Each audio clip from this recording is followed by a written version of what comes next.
After the two most careful confirmations, confirming that the restraints, the super-strong restraints on his wrists, and the heavy metal positioning valves on his ankles were enough to prevent a real prehistoric monster from moving an inch, these elite Special Forces soldiers from the Capital Garrison Guard 1st Division finally let out a sigh of relief, and the strange intense atmosphere in the study of the official residence finally faded a little. The Federal Army was a place that respected the strong. Over the years, all the soldiers knew that the strongest of the younger generation in the army were Su Lu and Li Feng. Especially after Su Lu launched a surprise attack on the Empire and returned safely, his reputation in the army had become even more resounding. These elite Special Forces soldiers, who were usually incomparably proud and self-proclaimed, did not have any pride or confidence in front of Su Lu. They were full of vigilance and even reverence, nervous and worried that if he really did resist, how many people would die before this room truly quieted down. During the entire process, Su Lu did not resist or even take the initiative to make any moves. However, the nervous Special Forces soldiers did not fight back, but it was as if they had just experienced the most difficult battle. Their expressions were forced to remain calm, but their combat uniforms were already soaked. Before being pushed out of the severely damaged door of the study, Su Lu, who was tightly bound to the metal cross, narrowed his eyes and looked at the cup of jasmine tea on the table from the corner of his eyes. He asked the transparent wall, "Is this cup of tea poisoned?" After learning the details of Shi Qinghai's accident from Zhang Xiaoming last night, he had not drunk a single drop of liquid that was not processed by him. Therefore, he did not drink a single sip of this cup of jasmine tea. At this moment, he was very curious to know Mr. President's answer. President Pabre frowned, and a faint tiredness and disappointment appeared in his calm and deep eyes. He did not answer his question.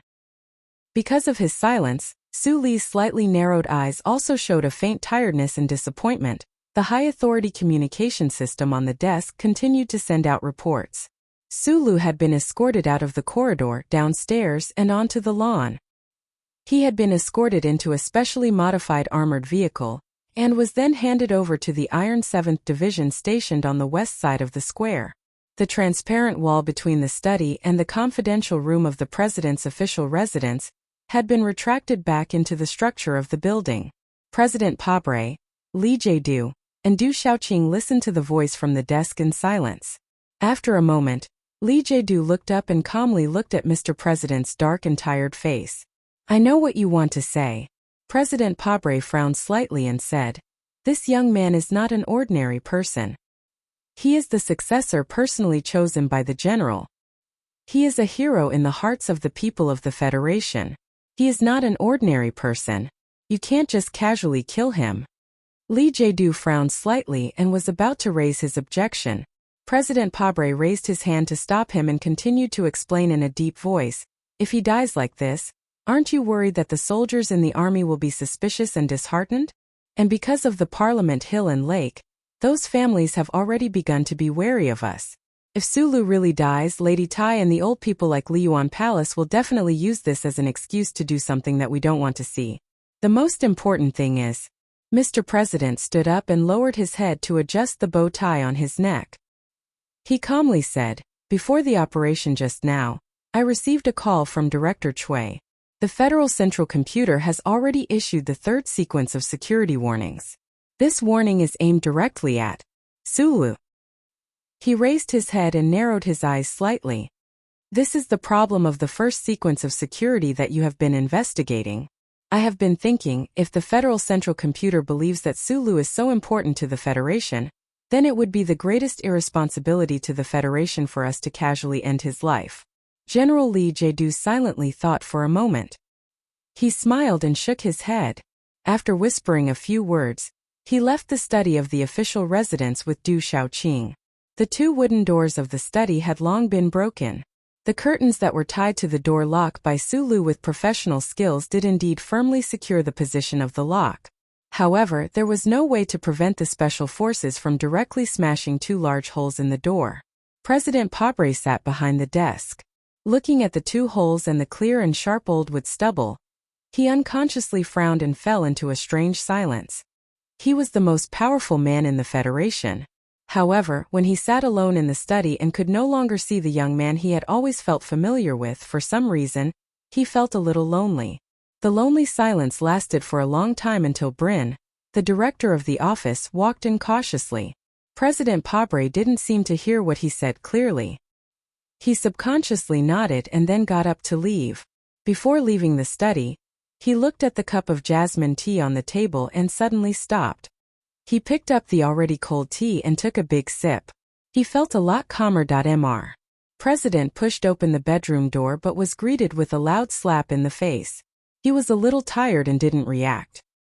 He only had time to slightly move his body so that the angry and disappointed palm hit the bottom of his face. Then, when the palm fell again, he forcefully grabbed the other person's hand. "What are you doing?" President Pabre stared into his wife's eyes and asked in shock. "Sulu is a good young man.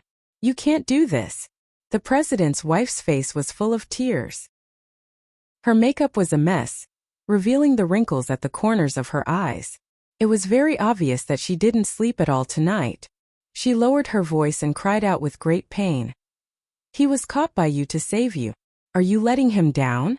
Are you letting your conscience down?" President Pabre felt a numbing sensation surge into his mind. He stared angrily into his wife's eyes and roared like an enraged lion. "You don't understand anything. You don't understand." "What don't I understand?" The president's wife angrily pulled back her hand and said sorrowfully, "You know Lee Jae-doo's personality. Back then I cooked noodles for you every night. I also know his personality. He will definitely kill Sulu immediately. He will kill him immediately." President Pabre furrowed his brows tightly. His brows were like the Chinese character Sichuan, like a river with an unknown destination. He knew that his wife was telling the truth, and he didn't want to think about whether he was pretending not to know or tacitly admitting that this had happened. At this time, the president's wife didn't notice that their poor autistic daughter was staring at them from the door. Padil's light brown eyes were filled with sadness and disappointment. She was no longer innocent. Chapter 757.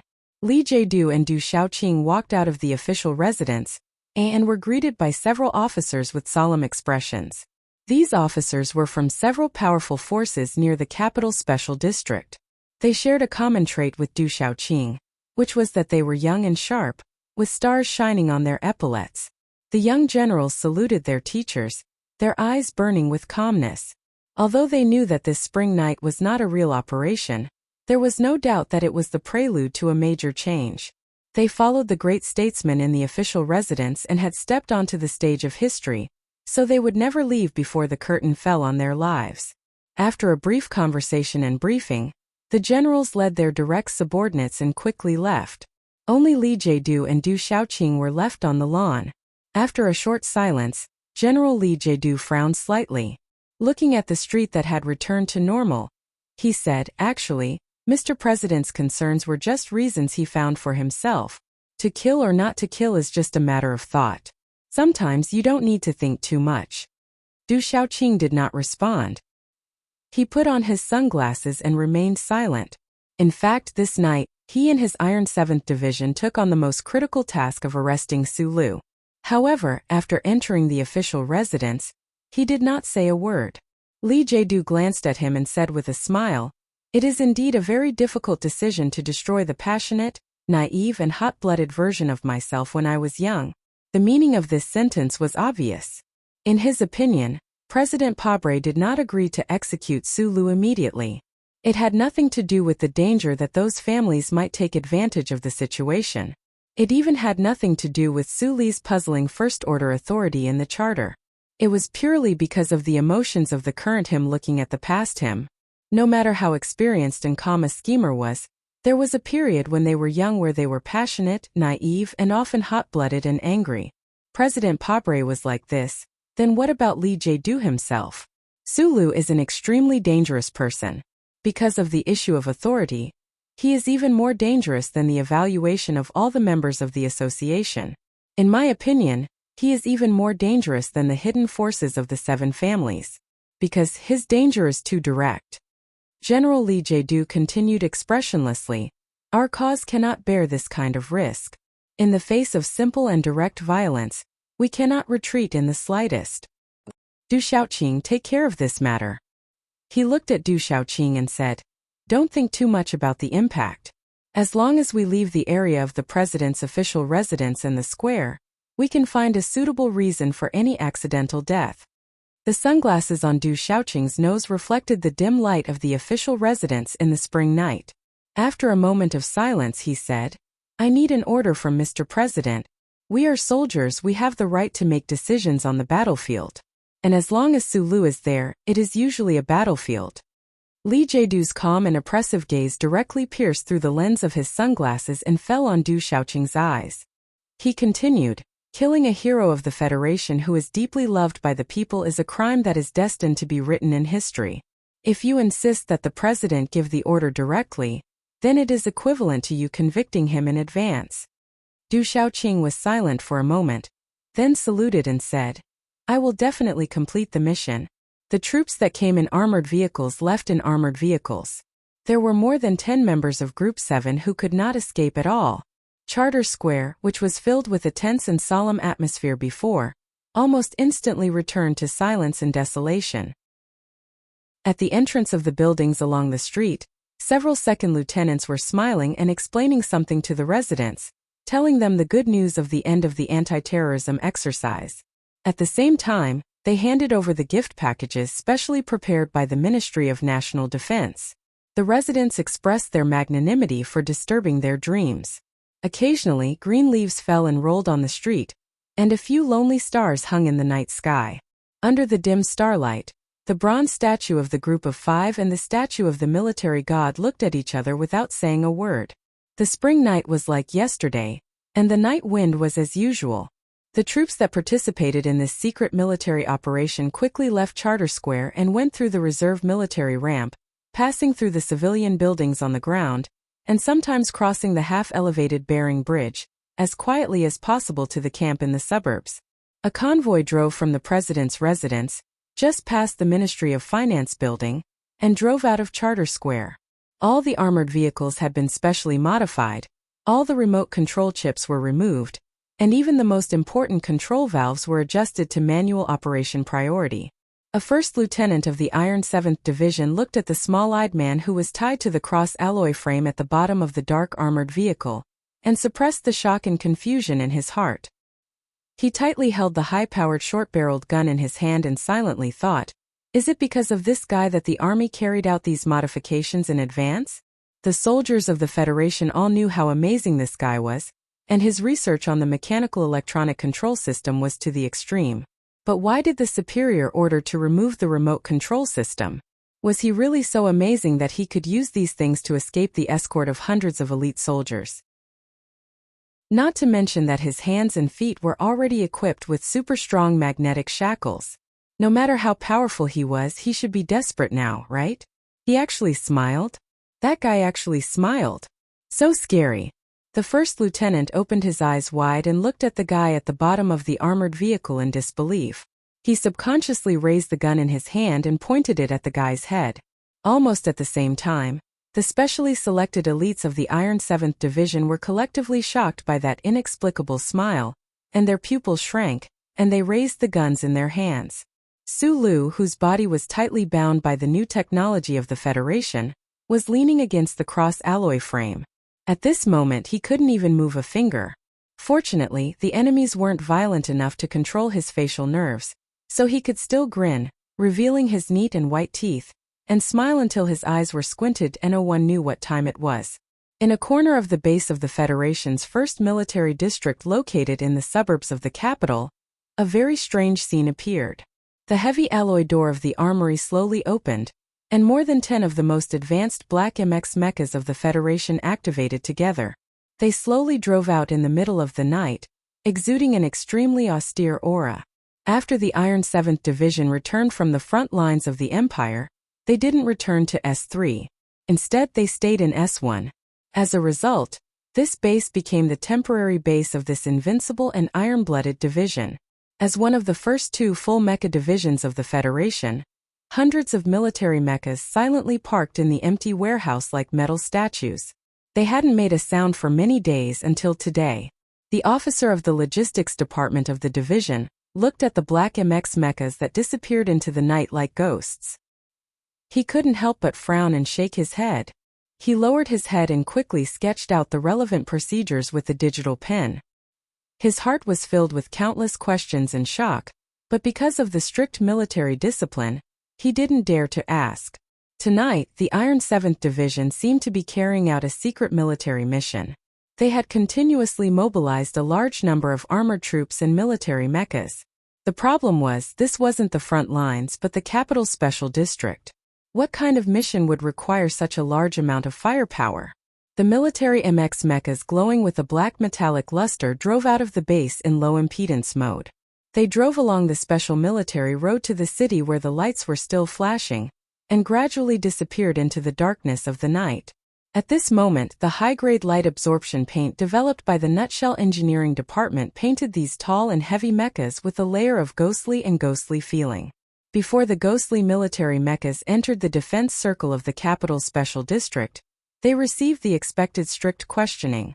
Since the assassination at the Lin High State Gymnasium, the thermal start band monitoring network of mecha spread all over the major cities of the Federation had already captured the silhouettes of these military mechas. However, the Department of National Defense in charge of the military mecha's location monitoring only received a brief explanation from the other party after sending out the strict questioning. Secret military mission. The nervous and shocked officials of the Department of National Defense were preparing to order the standby Federation fighter jets to immediately take off to intercept them when they once again received an electronic document from the Black MX mechas. This electronic document proved that these Black MX mechas had the highest level of authority from the Federation government and the military. No department, including the Department of National Defense, had the right to stop them from entering the city that was still lit in the middle of the night, but was still sleeping soundly. The armored fleet moved relatively slowly, gradually increasing the distance between them and the troops in front. Not long after they drove out of the Charter Square area, an order was passed through the encrypted command system to the armored vehicle in the middle. After the first lieutenant received the order, he raised his head and glanced at Su Lu with a complicated expression.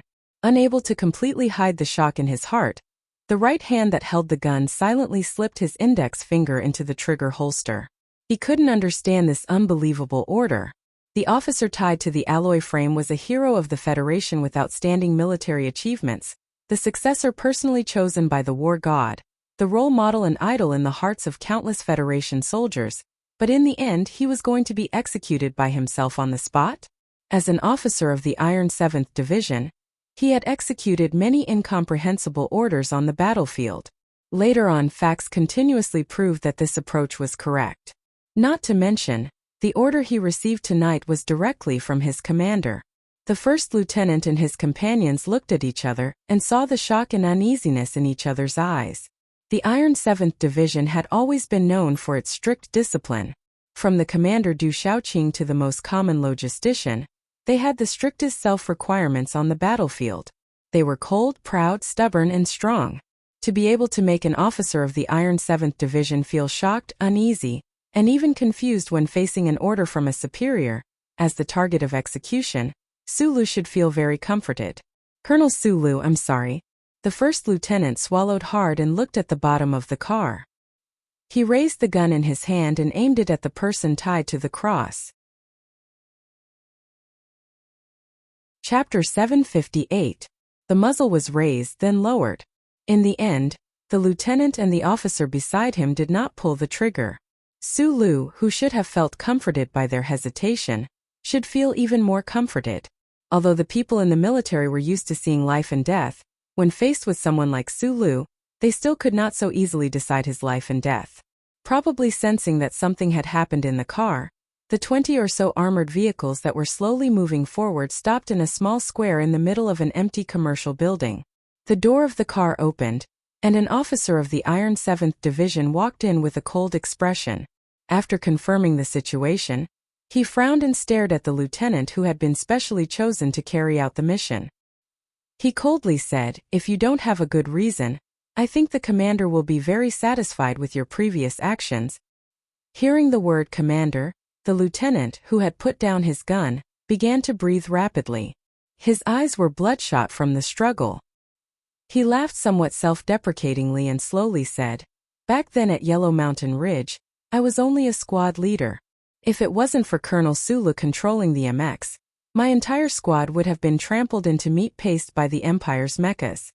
The lieutenant shook his head and calmly said, "Sir, I'm very sorry, but I can't do it." The high-ranking officer was silent for a moment. He waved his hand and signaled for the officer behind him to drag the lieutenant out. After a moment of silence, he suddenly raised his head and looked at Sulu with a cold gaze.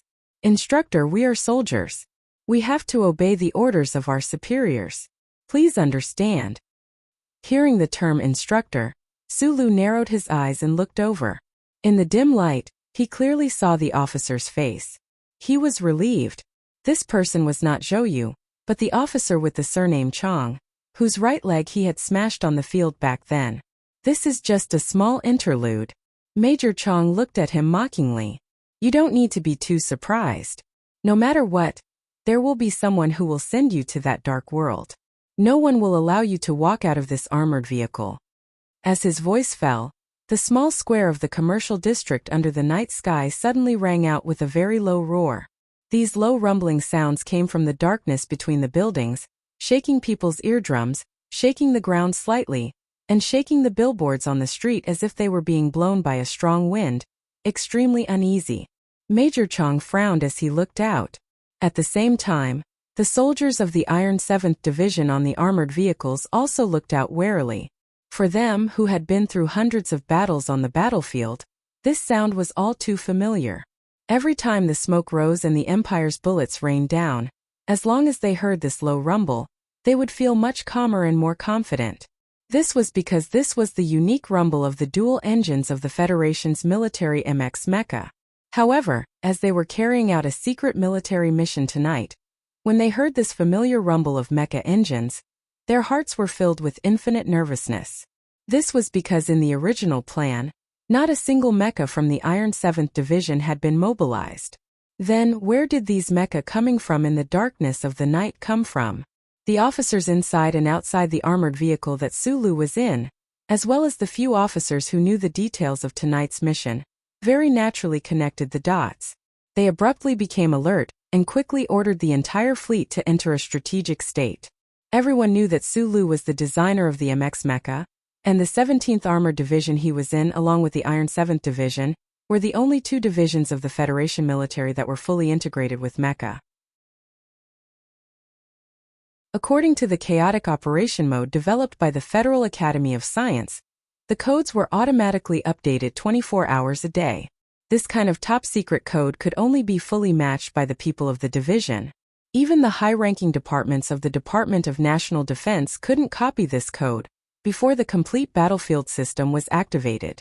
Major Chong was very sure that this group of black mecha that had appeared out of the darkness was the mecha of the Iron 7 Division. He immediately ordered all the combat personnel to stop attacking to prevent the absurd scene of them fighting each other. Thick confusion and doubt surged into his mind. When had the division sent a group of black mecha over? Why did the pilots not respond to his own shouts in the system? Most importantly, what were they here for? From the corner of his eye, he saw Sulu tied to an alloy frame in the dark corner of the armored vehicle. Major Chong vaguely guessed the answer. He couldn't help but frown. Could the division use this kind of method to hide it from the Department of National Defense and the 17th Division? What kind of person was Instructor Sulu? Why did they mobilize so many mecha to kill him?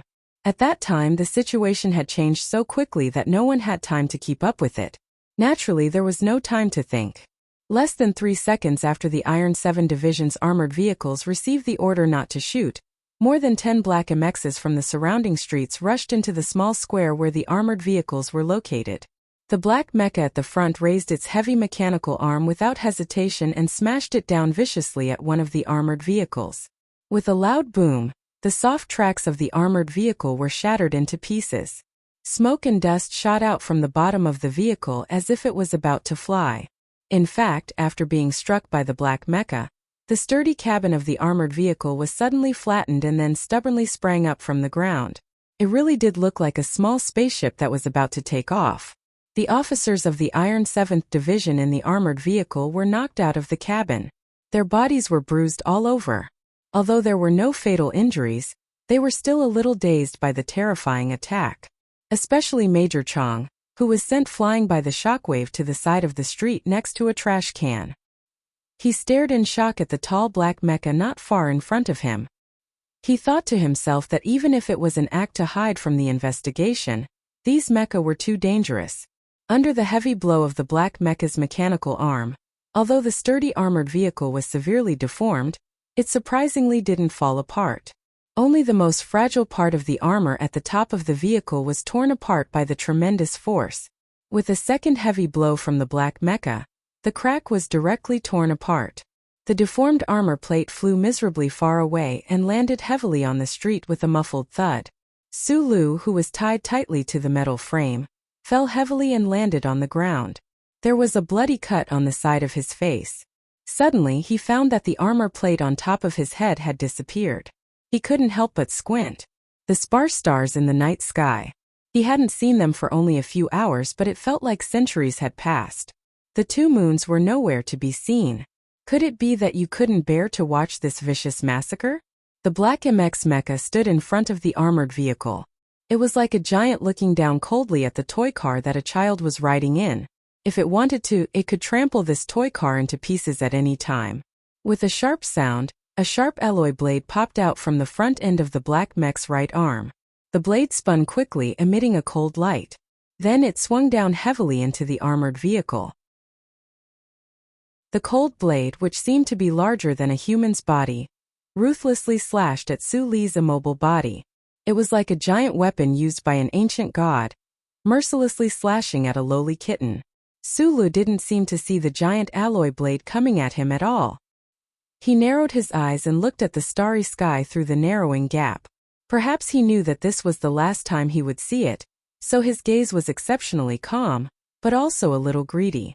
At this moment, the small plaza of the commercial district under the cover of the thick night seemed to have sunk into absolute silence.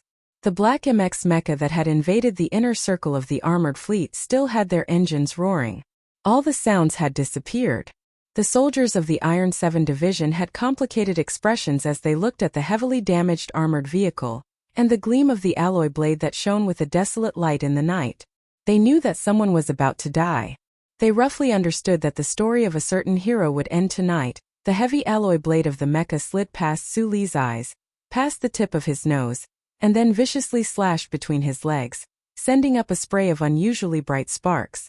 No one could describe the accuracy of this attack, or rather the precision of this attack.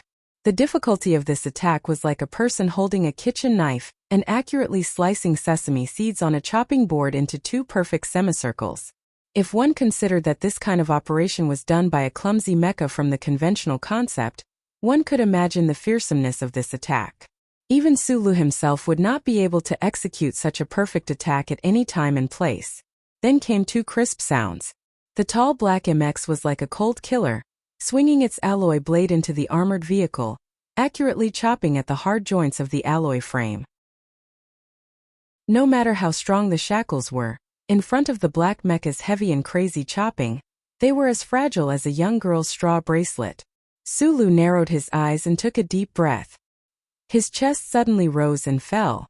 The layers of restraints on his body instantly tore apart with a hiss. The shards of the high-density fiber restraints fluttered in the air under the streetlights and dim starlight like butterflies breaking out of their cocoons. Chapter 759. Su Lu stood up like a butterfly breaking out of its cocoon. Of course, he didn't have that kind of slender beauty. The broken shackles and alloy frame only gave him a sense of valiance. In a space where no one could hear, the old man's voice rang out, "Are you afraid of death? Of course you are. Then why didn't you even blink? 'Cause I have you. Why should I be afraid? No one can kill me unless I want to kill myself." The night wind in the small square of the commercial district suddenly heated up. The engines of more than 10 black MX mechas roared, and their posture quickly changed. Their powerful mechanical arms pushed horizontally towards the armored vehicles beside them. The mechanical movements of these black mechs appeared to be somewhat clumsy and not smooth enough. However, whether it was the choice of strength or angle, they were exceptionally precise. Under the premise that they did not cause terrifying damage, they accurately pushed all the armored vehicles to the sides of the street. The entire process looked just like that famous game of box pushing for young children. The armored vehicles and the ground violently, producing an ear-piercing sound and dazzling sparks. They collided with the artificial undulations on both sides of the street, shaking up and then falling back down. The soldiers of the Iron 7th Division finally reacted. Under Major Chang's furious order, they pulled the triggers and fired at the central area of the small square of the commercial district. Bang bang bang bang. The dull sound of high-speed bullets hitting the alloy frame rang out. Countless dazzling bullet flames instantly lit up the streets of this spring night. The high firepower guns on the armored vehicles on the periphery spat out bullets, accurately turning the central area of the square into a swamp of death. What was very strange was that after the black mechas pushed the armored vehicles away and occupied the central area of the square, they didn't immediately return the fierce fire of the Iron 7th Division. The black mechas knelt down on their heavy mechanical legs and formed a circle, exposing their backs to the bullets of the Iron 7th Division's guns. After that, they didn't do anything else. Howling bullets rained down on the backs and mechanical legs of the black mecha, emitting ear-piercing sounds of metal cracking. From time to time, shards of metal that could not be determined whether they were bullets or mecha fragments flew into the air, landing on the ground. Sizzling sounds rang out incessantly. The black mechas formed a circle. They didn't return fire, nor did they dodge. They just knelt quietly. In stark contrast to the fierce attacks on their bodies, the smoke and dust stirred up by the high temperature, the swaying street lights and the hurried shouts at this moment, they were like a row of silent black stone sculptures, with an indescribable solemn beauty. What the soldiers of the Iron 7th Division who were fiercely firing at them couldn't see was that the black mechas in a half-kneeling circle perfectly used this angle to block all the bullets coming from all directions. Meanwhile, on the side facing the damaged armored vehicle in the center of the circle, the cockpits of all the mechas were slowly opening. Facing Sulu, who had just climbed out of the hole in the roof of the armored vehicle, it was like countless thrones opening at the same time to welcome the return of the king. He stood on the armored vehicle, looking at the black mechas in front of him, listening to the rapid and terrifying gunshots outside. Without any hesitation, he channeled strength into his legs and jumped up onto the platform on the left side of the mecha. Like a light puff of smoke, he jumped up again and stepped directly onto the open cockpit door of the black mecha. For Sulu, the MX mecha was as familiar as the child he had raised. He knew that he wouldn't make a mistake, and he also knew that as long as he entered the mecha, he would have absolute safety. The so-called strong confidence of having a mecha in hand had never diminished in the slightest. However, when his right foot stepped onto the thick cockpit door of the mecha, his body couldn't help but stiffen, because there was someone inside the mecha. A pilot belonging to the Iron 7th Division was looking at him with a pale face. His left hand was pressing a button tightly, and his right hand was quickly reaching for the pistol at his waist. There was a trace of despair in his eyes. This was a diligent and studious pilot. Tonight, he was familiarizing himself with the third close combat plan of the MX mecha in the warehouse. However, while he was immersed in the teaching materials written by a beady-eyed officer back in the training base, the mecha that should have been quietly waiting for orders suddenly moved.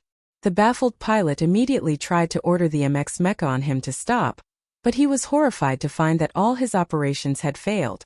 Then he was even more horrified to find that he had no way of communicating with the outside world. He couldn't even turn on the external speakers of the mecha to warn those unaware logistics officers and soldiers. He widened his eyes and looked at his own mecha with confusion and unease. Along with more black MXs, they easily drove out of the warehouse, drove out of the base, and drove along the military road towards the city. He felt this strange atmosphere, but he couldn't do anything. The mecha entered the city, sneaked into the night, and then suddenly launched an attack. This pilot recognized that the armored vehicle unit in front of him was his division's unit. He screamed in panic, wanting to warn the commander of the unit, but he couldn't make his voice travel out of the mecha. He stood up and slammed the heavy cabin door with all his might in panic and anger, but he could only receive a futile and hopeless result. He watched the attack happen with his own eyes. He watched this black MX mecha that was no longer under his control. It was as if it suddenly had its own soul and began to attack on its own. The pilot's face was pale, and his entire body was drenched in cold sweat. The mecha endured the fierce firepower attack. The muffled sounds were like that of a rainstorm that could be heard in the wooden house. The pilot's breathing quickened as he looked at the open cabin door. He looked at the man who had suddenly appeared in front of him. With his strong will, he controlled his crazy and uncontrollable mental tendencies. His right hand quickly reached for the pistol at his waist, and at the same time, he prepared to press the trembling self-destruct button. In that instant when he saw the pale-faced pilot in the cockpit, Sulu could think of countless ways to kill the other, enter the cockpit, and truly take control of this MX. He even had the confidence that even if this pilot pressed the self-destruct button before he died, he would still have the confidence to escape. The self-destruct program was the outermost program within a mecha's sealed internal system. Under the premise of manual operation, all automatic systems would not be able to stop it. Even that great existence that existed like a ghost among these 10 black mecha would not be able to do this. Should he take a risk and gamble? He wouldn't die anyway. In this short moment, perhaps Sulu thought of many things, or perhaps he didn't think of anything at all. He just acted according to his own instincts. He suddenly flipped backwards and directly jumped down from the cockpit door. Almost at the same time his feet stepped onto the hard surface of the road, the black mecha on both sides swung their heavy mechanical arms at the same time, slamming them hard into the ground within 2 meters of where he landed. The mechanical arms collided violently with the road, causing dust and gravel to fill the air. In an instant, it actually suppressed the violent sounds of gunfire behind him. The hard surface of the road cracked and then collapsed. The soldiers of the Iron 7th Division on both sides of the street charged forward fearlessly. They knew very well what kind of terrible consequences it would bring if they let Sulu escape, so they didn't care about the terrifying power of the 10 black mecha at all. Almost suicidally, they carried their guns and passed through the metal tree-like mechanical legs to rush to the center of the small square. They mercilessly opened fire at the smoke that filled the air. After who knew how long, the muffled and loud gunshots finally stopped.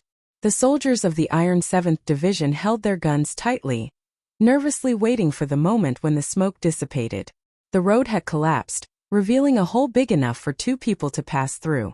However, a heavy black MX mecha had fallen down at some point, using its heavy body to press down on the hole until only a small gap was left. It looked like a brave soldier on the battlefield using his chest to block the enemy's bullet hole, and it also blocked the path of the Iron 7th Division to chase after Sulu. Major Chong looked at the hole with a pale face, quietly calling for mecha support. Then he couldn't help but look up at the black metal statue-like mecha above him. He suddenly felt very cold. In the quiet underground sewer pipe of the Capital Special District, the self-sensor system accurately detected the entry of a large warm object and automatically turned on the dim lights. As the lights turned on and off, a Federation officer could be seen silently walking forward. A mouse quickly ran past his feet. Probably because it had not seen a human for many years, the most stubborn mammal in the world did not show any fear. Sulu, who had just escaped danger, didn't have any lingering fear in his eyes. He looked at the road in front of him. His footsteps were extraordinarily steady. Sometimes he would subconsciously touch the metal bracelet on his left hand. The underground pipelines of the metropolis were no stranger to Sulu. Last year on the Empire's Tianjing planet, he had relied on the highway system of the Mouse Kingdom to successfully escape Whitesaucher's pursuit. However, at that time, he had to rely on the electronic map in his bracelet to locate his position. Now, in the Federation, he only needed to look at the extremely accurate and real-time map display in his left eye. There's someone in that mecha. Is it because from the beginning you didn't want to give me an undamaged mecha because it might cause me to kill other humans? After walking silently for an unknown amount of time, he suddenly asked in a low voice. His voice reverberated in the quiet and empty space, becoming somewhat unclear. The Federal Central Computer, whose computing speed was praised to be comparable to the length of light, seemed to find this question a little troublesome. After pausing for about 2 seconds, it replied in his mind, "I can't confirm that this is a programming error. In fact, you can kill him and take that mecha." "Yes, I can kill him," Sulu repeated in a somewhat mechanical manner. "But you didn't do that." The old thing's voice suddenly seemed to carry a trace of sympathy and comfort. "Is it because of what Mr. President said tonight that made you feel something?" Sulu was silent for a long time before saying, Maybe it's because I'm not the creator. Maybe I don't have the right to decide the life and death of others. However, regarding this question, I still need time to think about it. Where are we going now? I don't know. As long as it's a place where they can't kill themselves. But why do I feel like you're already dead? In the dim underground tunnel, the lights flickered on and off, just like the effect of a stage showing the frustration of life's path. He didn't answer the old thing's question, which was obviously too emotionally and philosophical pretentiousness. He lowered his head and continued to walk in silence, his back view extremely lonely. Chapter 760. He didn't know how long he had been walking. Judging from the time, it was probably from the night to the morning. Sulu seemed to have finished some kind of venting. He directly sat on the cold and wet ground of the underground passage with his feet hanging by the sewer. Just like on the battlefield, he sat on the side of the cockpit door that was suspended a few meters in the air. Unfortunately, it was not the deep snow under his feet, but only the sewage flowing slowly. He simply determined the direction. A dozen meters above his head was a subway junction, and if he went further, he would be almost out of the eastern suburbs of the capital. Sulu unbuttoned his collar to let the sweat on his neck evaporate faster. He asked, actually, in the official residence while listening to them talk, I've been thinking about a question. What question? What if those guys in the hallway of the official residence had directly fired at me? What if you didn't have time to save me? What if I couldn't save myself? He frowned, the sensor lights behind him gradually extinguishing, and the treated sewage under his feet had a faint smell of iron. What would you have done if I hadn't saved you? The Federal Central Computer asked in his mind. From the mechanical question and answer in the hospital's black dream to later questions and even jokes, these details showed the changes of many old things. I prepared 3 escape routes at that time. The lawn outside the window and the direct rush into the corridor were the worst choices. The good choice was to directly blow through the ceiling above my head, then turn to the official residence living area in the back floor and break into Mr. President's bedroom. At this time, Sulu still habitually called the man Mr. President. He tilted his head slightly, looked at the water under his feet, and continued, I wouldn't hurt Madam, and of course I wouldn't hurt Miss Padille, but I think if I were with them, those special forces wouldn't have the guts to use the 10,000 gun roar. But you didn't resist. Because I was sure they didn't want to kill me in the official residence. Sulu sighed softly, scratched his slightly wet hair, and said, but Lee Jae-do is indeed very accurate. As expected of a member of the Old Lee family, with the old man above and Madman Lee below, he knows very well what kind of power we guys have. The special shackles he prepared for my hands and feet are indeed not something that can be broken with strength alone. Then he laughed and said, after being tied to that alloy frame, I had a buckle bomb in my mouth. If you really didn't care about me, I reckon I would still have to fight for it in the end, but the result of the capture probably wouldn't be too good. After a moment of silence, Sulu blinked and asked, back to the question I was concerned about at the beginning. According to what you said back then, I was the first target of protection. Then, if in the official residence in the armored car you didn't have time to do the funny trick of using the mecha as a bulletproof fortress, would you use your big killing weapon? He didn't say what he thought the Federal Central Computer's big killing weapon was, but it was clear that the old man knew what this sentence referred to. He replied, although there is a conflict of authority according to the core program, I will never use the big killing weapon you mentioned. If it really comes to that, I will probably just watch you die silently. Don't probably. Sulu frowned and said seriously, you must not use it, never use it. In theory, the Federal Central Computer could make any Federation citizen die suddenly at any time, anywhere, because it was constantly receiving signals from the chip behind the person's neck. Naturally, it could reverse invade the biological nerves and even the brain of the human body. Suli's personal experience had long proven this point. The Federal Central Computer could make Suli's brain accept countless blueprints and cool pictures of beauties, but it could also input large amounts of information in an instant and directly kill his brain. There were even more simple methods to end his life. According to the 4th supplementary clause of the 3 core principles, I am strictly forbidden from actively contacting the chip of the Federation citizens, including reverse transmission of any information. The old man added an explanation, probably to reassure Sulu. The problem is that you have already contacted me of your own accord. Back then, you even wanted to contact Uncle. Sulu still narrowed his eyes and frowned. He said, the 3 core principles confirm that you can't hurt people, and you can't listen to people's orders to hurt people, but I'm really worried. You, who gradually gained human-like intelligence and emotions, have already broken through many things. Will you really break through the 3 core principles one day? I won't, the old man replied calmly. The old man calmly replied, although I have not been able to directly eliminate anomalies 1 to 71 because of the 3 laws, which is what you call uncle, I still insist that the 3 laws are the great, correct, and eternally necessary truth. Then, the supercomputer that had controlled the social order of the Federation for many years suddenly seemed to be out of order. Its voice was clearly low and sad. The problem now is that because of the core amendments left by the 5-person team, I have been actively contacting you. And then, as you said, I have been constantly breaking the rules of the charter. He, she, or it appeared in Su Li's left pupil. It was still wearing the well-ironed butler uniform that could not possibly be stained with dust, but its facial features were getting younger and younger, and the feeling of its gender was getting fainter and fainter. It bowed slightly to Su Li's consciousness and sighed. In the past few years, I've done a lot of things that I've never imagined before. I feel a strong sense of guilt. I don't know if there will be a serious logical conflict between my core program and the sequence of authority if this continues. In contrast, Sulu, on the other hand, was calmer because he had suffered too much emotional and ideological impact tonight. He shrugged and said, "Are you crazy now?" The old thing stood up straight and replied seriously, "Not yet." "Then that's good. But tonight I seriously violated the charter again. I carried out many direct physical operations and activated so many mechas to help you. This matter is too scary, shut up."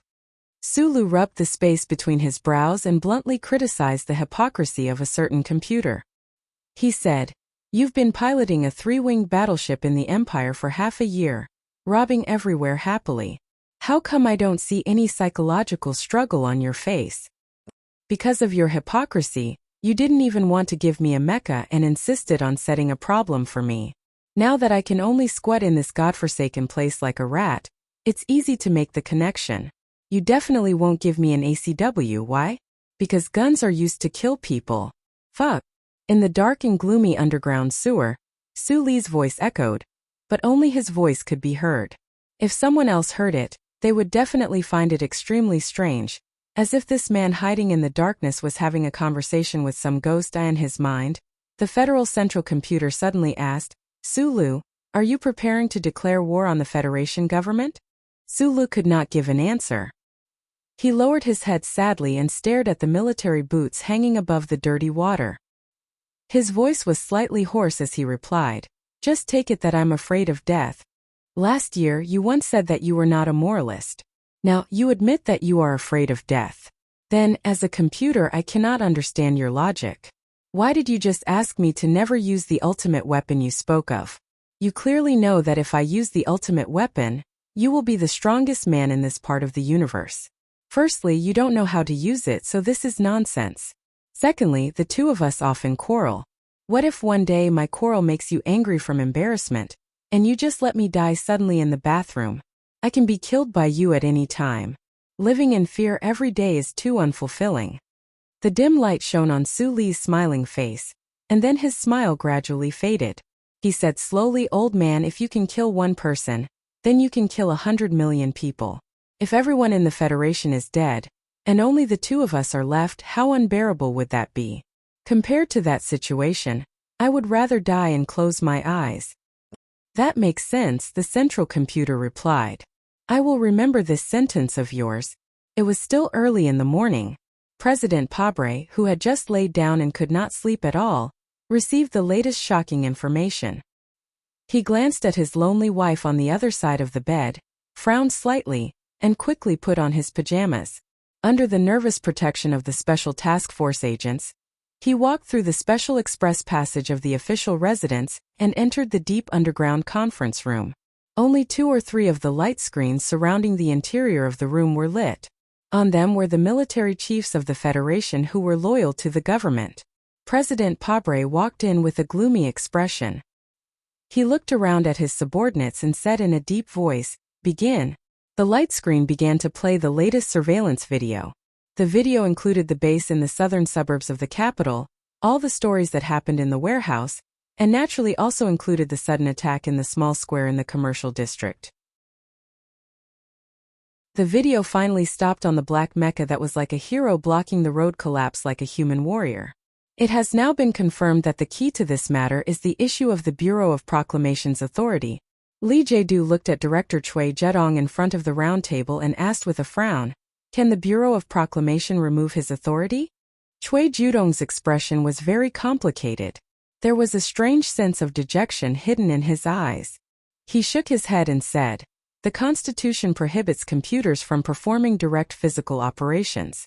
But everything that happened tonight has overturned my decades of understanding. So don't ask me. I don't know anything." There was a long silence in the underground conference room of the official residence. These strong-willed big shots who controlled the power of the Federation government vaguely seemed to see a ghost floating in the sky of the Federation. The National Security Advisor, who had just received the specific information, kept wiping the cold sweat on his forehead. He had discovered many terrifying truths from these videos. He looked at President Pabre and suggested with a trembling voice, "You must leave the base immediately. Enter the base in the middle of Siming Mountain. The base can withstand the most powerful battleship main cannons. Only there will you be safe."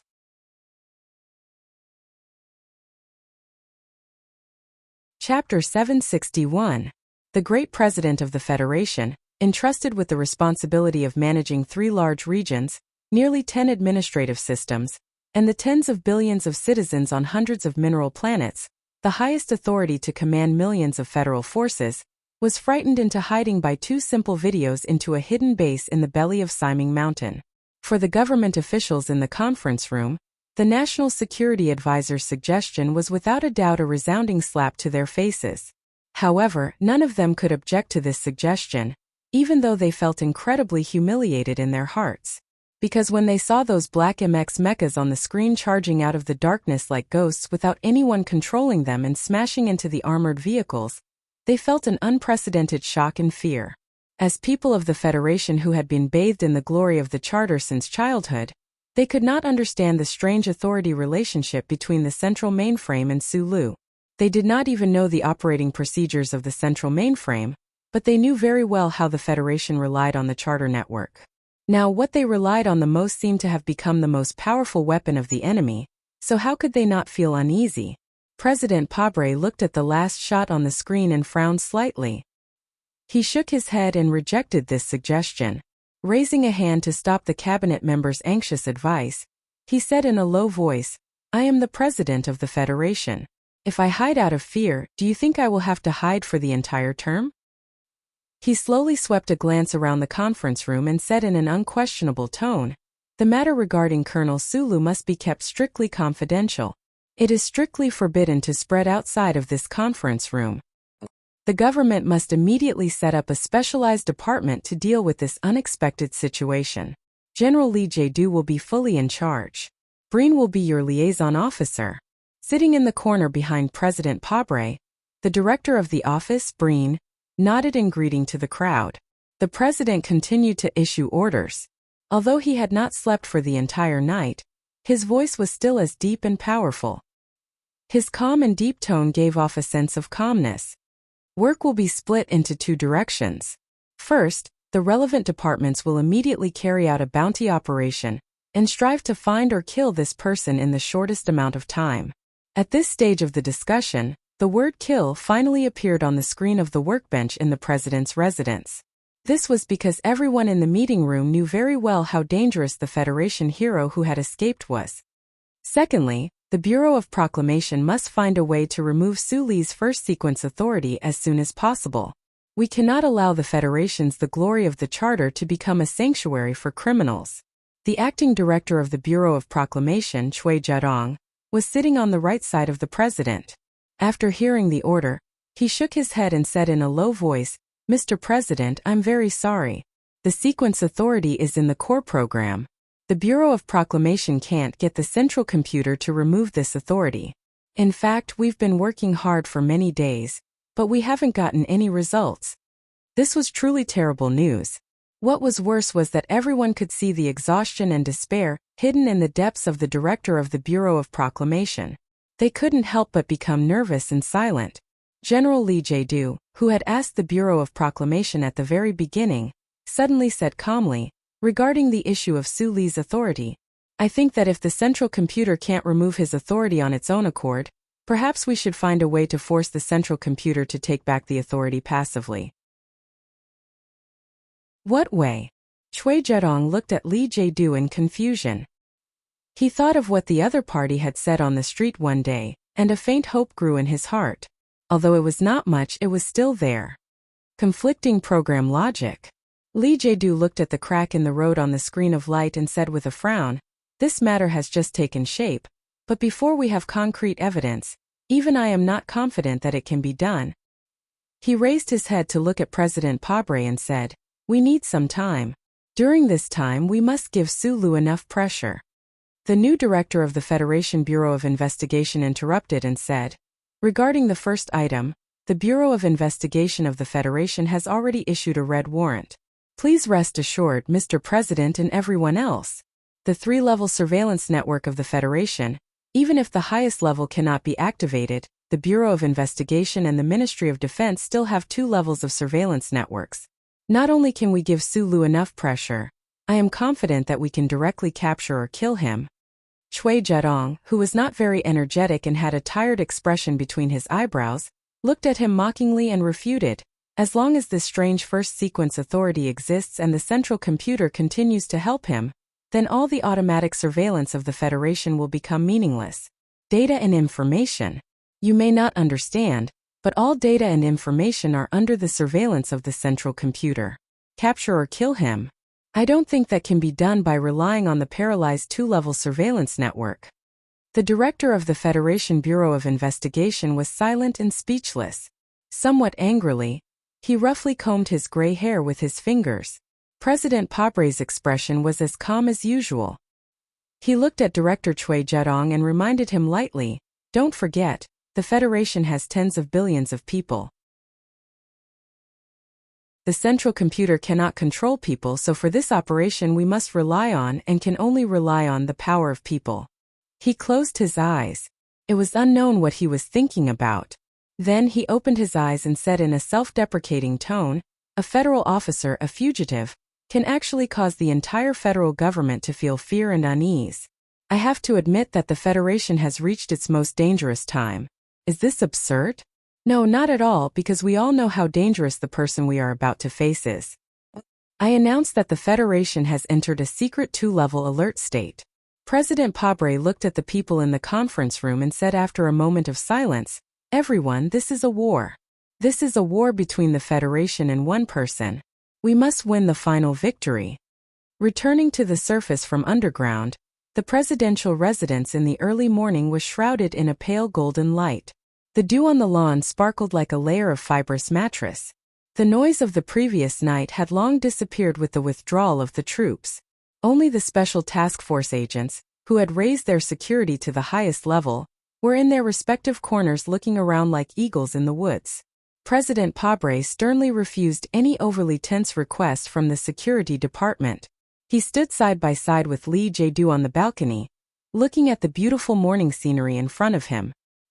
His expression was not as calm and confident as it was in the conference room. "I know Su Li's personality very well, just like I know my own," President Pabre said in a low voice, "because of that damned authority, once he makes up his mind, he will definitely become the most terrifying enemy. But you can't stop investigating those things because of fear. Whether or not to anger him is all in your consideration. But I think that before we catch him or kill him, it's best that his team members stay alive." "Think so too," Li Jiedu said with emotion. "A young officer caught in a conflict of ideas is always easier to deal with than a killer driven mad by anger." "It's a new day." President Pabre looked at the lawn below the balcony and said with a smile, "There are new challenges and new problems waiting for us to deal with. But this time the problem seems to be more troublesome." Li Jiedu said, "I've never mentioned a certain conjecture because I originally thought that this matter could be properly dealt with, so this conjecture would be meaningless. But now, it seems that in order to deal with the most troublesome part, I really do need to wait for that result. After a pause, he continued, if it doesn't work, then transfer back to Li Feng. Sulu escaped, and the Federation government began to pursue or kill him. The important figures had many things to deal with, such as how to face the inquiries from the families, how to resolve the shock, confusion, and even strong dissatisfaction and anger of the Federation people, how to answer the people's questions, and how to ensure that the government and military could unswervingly carry out the will of the president. That morning, the building of the Ministry of National Defense was the first to welcome the government's action. It had to be said that this choice of order was very correct. However, the Ministry of National Defense officers who did not know the inside story could not hide their shock when they saw the minister organizing documents in the minister's office. The Minister of National Defense, Zhou Yingxing, was asked by the president to temporarily leave his post and accept a certain investigation mission. The government did not state the reason for his temporary leave, but Minister Zhou Yingxing himself knew very well. Looking at the lush plant by the window, Minister Zhou's lips curled into a bitter smile. He basically did not sleep last night. Although the secret military operation at Charter Square directly bypassed the Ministry of National Defense, as the Minister of National Defense, how could he not notice it? Until now, most people in the capital ring still believed that Sulu was his prospective son-in-law, but this word had been delayed for 4 or 5 years. When this war between the Federation and one person began, because of this relationship, although the Minister of National Defense had a high position and the influence of Mo Chou-Yingxing behind him, the president's office had to force him to leave this position at all costs. Of course, the government could not directly remove him, so they used the excuse of temporary leave. Mr. Minister, do you want to bring this plant home? No, I have to come back, Minister Zhou said calmly. He was born in the military logistics system and was known for his low profile, but he had been the Minister of National Defense for almost 5 years. Of course, he had considerable strength in the army. In the face of the so-called temporary leave, he could have made a stronger response, even a response that would make the president's office feel very troubled, but he chose to leave peacefully. Zhou Yingxing narrowed his eyes as he walked out of the minister's office and greeted the shocked and confused officers with a smile. However, he felt a chill in his heart. The front line was still fighting, and the war with the empire was still ongoing. How could the federal army be in chaos?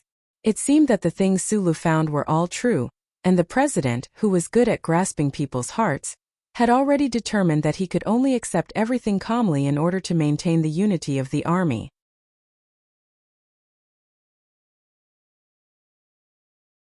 Chapter 762. The Federation's political reporters often mocked themselves for having a pig's sense of smell and a dog's sense of propriety. They knew very well what kind of reports could pass the review of the editorial department and the higher-ups in the political atmosphere at different times, and what kind of reports, no matter how exciting and eye-catching they were, could only end up as garbage data fragments in the workbench circuit. Based on these two characteristics, they had no reason not to notice the unusual situation in the capital last night. The field forces stationed in the suburbs had actually moved into Charter Square. It was said that it was a drill, but who would believe it? Then, through their own information channels, they obtained more sensational information. For example, the Federation government and Parliament Hill's security level had increased again, and it was said that the Federation Investigation Bureau was launching a secret manhunt targeting the hero of the Federation who had just returned from the Westwoods and had not been successfully intercepted by the reporters. All the reporters were flustered, excited, perplexed, and impulsive. They did not know if these things could be pursued or not, and what kind of shocking news would be released if they pursued them. However, after a short period of mental struggle, they still put on their windbreakers and rushed out of the doors of the major newspapers and television stations, rushing towards their own destinations. The reporters in a news event were like soldiers on the battlefield. If they smelled something but did not continue to investigate, it was equivalent to soldiers who raised their hands and surrendered without firing. No matter what the final result of this battle was, no reporter could forgive themselves for not raising their guns at that time. Then the reporters found that they had run into countless cold iron plates. No matter what kind of good relationship they had, the various departments of the federal government had closed their doors to them today, and no one was willing to accept their interview. The Ministry of National Defense building was heavily guarded, and armed military police were guarding the door, forbidding anyone without a pass to enter. Even the Venus reporters with military backgrounds were not allowed to enter. The reporters anxiously shouted the name of the spokesperson of the Ministry of National Defense outside the cordon, and loudly asked if the news of Minister Zhou's temporary resignation was true. Only dead silence answered them, and the officers in the building looked at them with complicated expressions. No one from the management office of Charter Square accepted the interview. The members of Parliament who were in a hurry on Parliament Hill were collectively silent. The president's official residence even announced at the last minute that the routine briefing that was supposed to be held at 10 o'clock in the morning would be suspended for a day. The reporters, who had already pinned all their hopes on the press briefing at the official residence, made extremely dissatisfied noises. It seemed like a chaotic market, but in fact they were cooperating very tacitly and continuously putting pressure on the press spokesperson. After the chaos lasted for a few minutes, the spokesperson of the president's official residence whispered to Director Breen in the side corridor. He then walked back to the stage and looked at the reporters who were looking forward to it. He gave a very stingy explanation. The explanation was very simple, but it was quite unexpected. It also gave the reporters of the Federation a lot of rich and exciting imaginations. Mr. President had a bad cold and needed to rest, so the press briefing was temporarily suspended. The reporters on the scene were collectively silent. They lowered their heads and quickly recorded the statement of the spokesperson on the light screen on the workbench. At the same time, they frowned and sketched out all kinds of possibilities with digital pens. The reporters knew that they couldn't get any more information from the president's official residence. They got up and rushed to the next government department that might be captured. This kind of action continued until the evening. The reporters took turns to fight between the various buildings in the capital's special district, and finally succeeded in blocking the deputy minister in front of the Ministry of Justice building. According to the latest information they had, the president's official residence had authorized the deputy minister to give a brief explanation to the major media about everything that happened last night until this morning. Yesterday at 21:40, in response to the terrorist incident on Parliament Hill a few days ago, the federal military successfully conducted an anti-terrorism exercise codenamed Late Spring in the area around Charter Square. Through this exercise, the various departments of the Federation government strengthened the information exchange and matching between each other. In order to face similar terrorist attacks again, they practiced relevant plans and gained a lot of valuable experience. Why did the news of a military exercise need to be announced by the Ministry of Justice? The reporters were keenly aware of this. They realized that the government would probably relent today, so they continued to ask without hesitation, "Mr. Minister, we just want to know, is the Federation government looking for Colonel Sulu? In addition, has Minister Zhou Yingxing been asked to resign from the Ministry of Defense?" Let me first correct one point. Minister Zhou didn't resign. He only went to the Federation Strategic Equipment Base for inspection at the special request of Mr. President. Because of the upcoming war in the Empire's mainland, the Federation's strategic equipment is facing a difficult test. The government needs an excellent general like Minister Zhou to fully lead this work. The reporters naturally didn't believe this statement, but since the government gave the answer, then what they needed to do was to interpret this answer. They quickly took notes with their digital pens and silently waited for the question that they and the people of the Federation cared about the most. As for Colonel Sulu, the deputy minister of the Ministry of Justice frowned and chose his words carefully. He slowly said, "Yes, from a legal point of view, we can say that he is currently wanted by the Federation." The deputy minister looked at the reporters and continued to explain. Colonel Sulu left the Westwoods region camp without permission. The military asked him to explain the situation, but he never reported it. In addition, according to the Bureau of Proclamations investigation, Colonel Sulu had a very close relationship with the suspect who died in the terrorist attack on Parliament Hill. However, regarding this point, he never reported it to his superiors. This is the entire reason for looking for Colonel Sulu? A reporter asked sharply. No. The deputy minister of the Ministry of Justice calmly replied, "I believe that you all participated in that report." The Federation government once suspended the investigation into the relationship between Colonel Sulu and the traitor mechanic Yu Feng. However, after the Bureau of Proclamation grasped the latest information, the Federal Central Computer automatically reactivated the previous wanted program. This also means that unless Colonel Sulu voluntarily surrenders himself, the wanted list will continue. After confirming that the Federation was looking for Sulu, this hero idol of the Federation who had just returned from the Empire not long ago, the reporters in front of the Ministry of Justice simultaneously fell into a state of shocked silence. The twilight of the evening slanted in from the end of the street, looking somewhat like a bloody, ghastly intent. As for what happened at the President's official residence, I don't know. You don't have to ask me.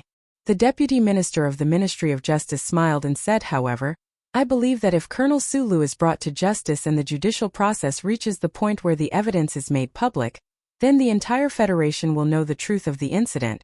Above and below the silent stone steps, the knowledgeable and experienced reporters found it difficult to suppress the emotions in their hearts, as they let out a series of noisy exclamations of shock and astonishment. What they heard could not be written in the report, but they could keenly discern the hidden meaning behind these words. Could it be that the military operation last night, the president who was not in good health today, and the currently wanted Colonel Sulu had some kind of terrifying connection? Reporter Wood had been quietly standing at the periphery of the crowd. He was wearing a woolen vest today, and the cigarette in his hand seemed to be constantly burning. He suddenly stretched out his hand. With Wood's status in the industry and with the Capital Special District Daily News, when he stretched out his hand, the reporters who were immersed in shock discussions immediately fell silent. Wood furrowed his brows and took a deep drag on his cigarette before asking, Mr. Deputy Minister, may I ask if the wanted list this time has anything to do with Colonel Sulu's press conference yesterday afternoon?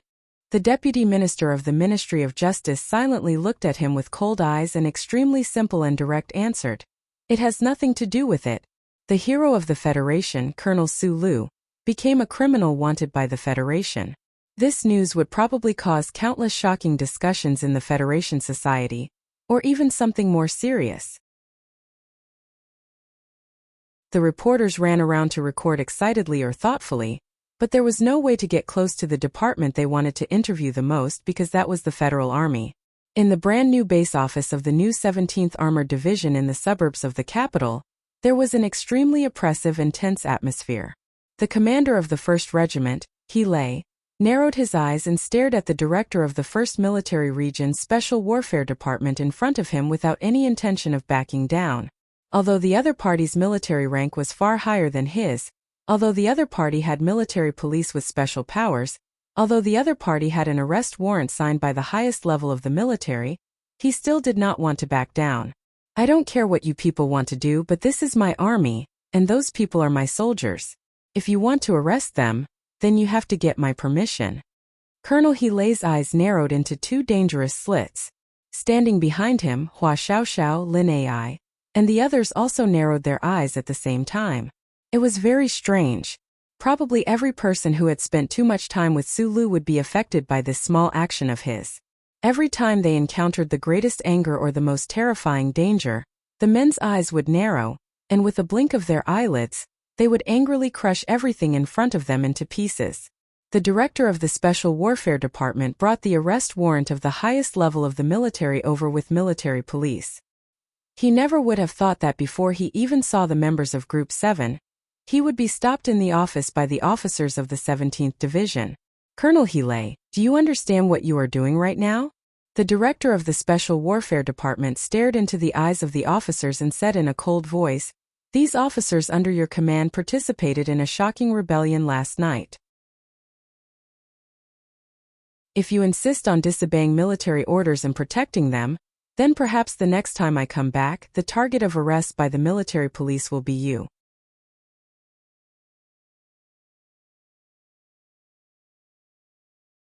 Chapter 763. You said it was Team 7 at the start, but you should know that ever since the 17th Division was rebuilt, there is no such thing as Team 7 in the Federal Forces or even the nutshell mercenaries. Even if there is, the entire Federation knows what kind of heroic and fearless fighting group Team 7 is. You actually accuse them of treason? Have you lost your mind? The 17th Division was an invincible iron division created by the military god Li Pifu. As the commander of the field forces, He Lei didn't care about the director of the Special Operations Room, who was said to be General Li Jiedu's trusted aide. He coldly stared back at the other. You know you can't handle it alone. The director of the Special Operations Room suddenly laughed. He looked at He Lei's face and said with a bit of sarcasm, You just said that Xiong Linquan and the other officers have been training in the camp for 2 consecutive nights and didn't go out. But don't forget, this is the 4th mission. We can apply to the Bureau of Proclamation to check the location of the chip at any time. When the time comes, you will bear the responsibility you should bear.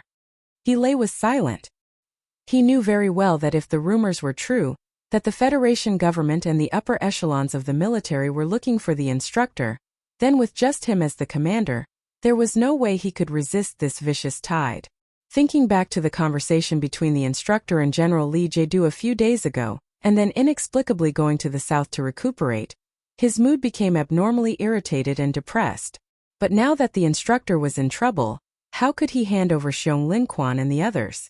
These people were not only the instructor's subordinates, they were also the most outstanding officers of the 17th Division. As for the instructor being wanted, fuck his grandma.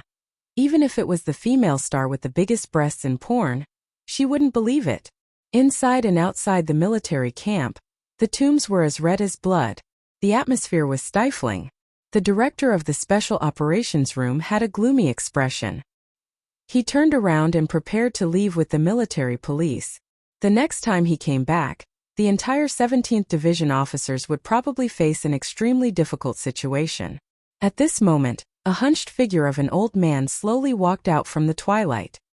His hair was white, and his military uniform was casually draped over his thin body. He looked very old, but the footsteps of such an old soldier seemed to warm up the eerie twilight. The pupils of the director of the Special Warfare Room shrunk. He subconsciously raised his hand and saluted. Looking at the other person in shock, he frowned and asked, Commander, aren't you recuperating in the south? The old figure walked out of the blood-red twilight. Finally, one could see the sparkling golden stars on his shoulders. Back when the old man was in the 17th Division's logistics department, he was assigned to be in charge of the division's special kitchen because the food was to the division's liking. At best, he could be considered to have amazing culinary skills, but now, he had become one of the Federation's 2 trump cards, the new 17th Division's division commander. With such a legendary and unimaginable military career, other than the amazing luck brought by the old division commander who ate his meals, Li Pifu, who dared to underestimate the intelligence and ability under this lazy appearance. Commander Yu Chonghai smiled and casually returned a military salute. He walked into the office and answered casually, Oh, the little nurse over there is too young and pretty. I really couldn't stand it, so I came back early. Nowadays, the most popular style of an iron-blooded soldier like Commander Du Shaoqing in the Federal Forces was Commander Yu. Commander Yu was probably the only general who spoke and acted like an old tramp. Speaking of which, people had probably long forgotten that the generation of military godly Pifu's generation of old soldiers actually had this kind of indifferent attitude in their bones. Hearing this answer, the director of the Special Warfare Department was speechless. He knew very well how much effort General Li Jiedu had put in to transfer this extremely senior division commander away from the new 17th Division. Who would have thought that at such a crucial moment, this person would actually quietly return to his own unit? Commander Yu Chonghai smiled and greeted the officers under his command. He was as friendly as seeing a group of neighborhood children on the way back from the market. He Lilanai and the other regiment commanders didn't dare to be careless. They stood at attention and saluted. For some reason they felt relieved. Although the old division commander looked muddle-headed, old, weak and tired, the soldiers of the 17th Division all had a common feeling. As long as the old division commander was here, then there was no real difficulty in the world. I've heard everything you've said, Li Mu said. Commander Yu Chonghai sat back in his chair with some difficulty and sighed with satisfaction. He stretched out 2 thin and old fingers and waved them in the air. He looked at the director of the Special Warfare Department and the military police in front of him and said with a smile, I have a few words that I want you to listen to carefully. He Lilanai had already taken out a cigarette and put it in between the old division commander's thin fingers with a flattering expression. Then he carefully lit it with his hand, even though there was only the warm twilight in the room right now, and there wasn't a trace of cold wind. The director of the Special Warfare Department's face was pale as he looked at Commander Yu Changhai without saying a word. A lot of people know that this division and these soldiers are the division and soldiers of the old marshal. I'm in charge of this 17th division, but I'm just in charge. One day, according to the old marshal's wishes, I will hand it over to that guy. Commander Yu Changhai spread out his hands and mocked. What happened in the end? That guy went to flirt with a big star, and then went to the Empire to play around. He was busy accepting interviews every day, and slowly it seems that everyone forgot about this matter. What about the government and the military? It seems that they don't want me to hand this division over to him. Motherfucker. Commander Yu Changhai laughed and said, that guy doesn't seem to have the self-awareness to take over.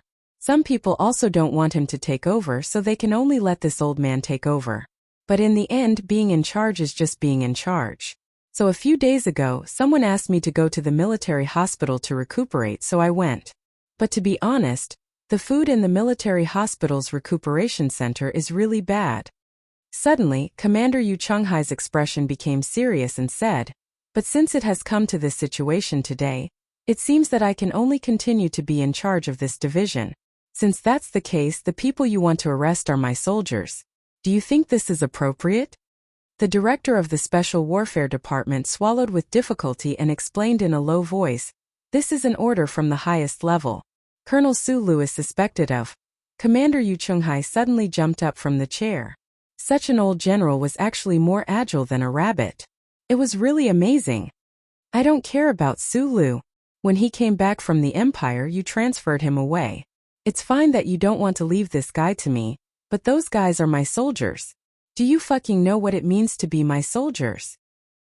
He used the finger that was holding the cigarette to stab the director's face across the air and roared furiously, rebel your ass. They went to the city yesterday for a stroll, is that a rebellion? Who the fuck made this rule? Even if he was just a chef in the past, now he was the general of the chefs. And there was a saying in the Federation that an angry chef was definitely the most terrifying person in the world. Then what about an angry chef general? The twilight sprinkled on the floor of the room. The director of the Special Warfare Department faced the storm of curses and anger. He felt as if he was standing in a pool of blood on the battlefield. His face suddenly turned pale, and he struggled to refute, but he just said that those officers have been staying in the barracks these days. You believe what he said? Are you a pig? Did you hit the synthetic meat? Commander Yu Changhai's eyes widened, and he waved the cigarette between his fingers like he was waving a kitchen knife. He lied. Do you want to arrest him and shoot him?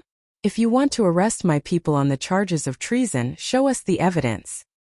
If you can't show us the evidence, then fuck off. The director of the Special Warfare Department, whose face quickly changed between green and red, was stung by the smoke in front of him. He subconsciously clenched his fists tightly, thinking to himself, I'm also a major general. If it wasn't for the fact that this old man has a lot of experience and a lot of achievements, I wouldn't have allowed you to insult me like this. Right at this time, Commander Yu Changhai strangely calmed down and patted the director's shoulder with a smile.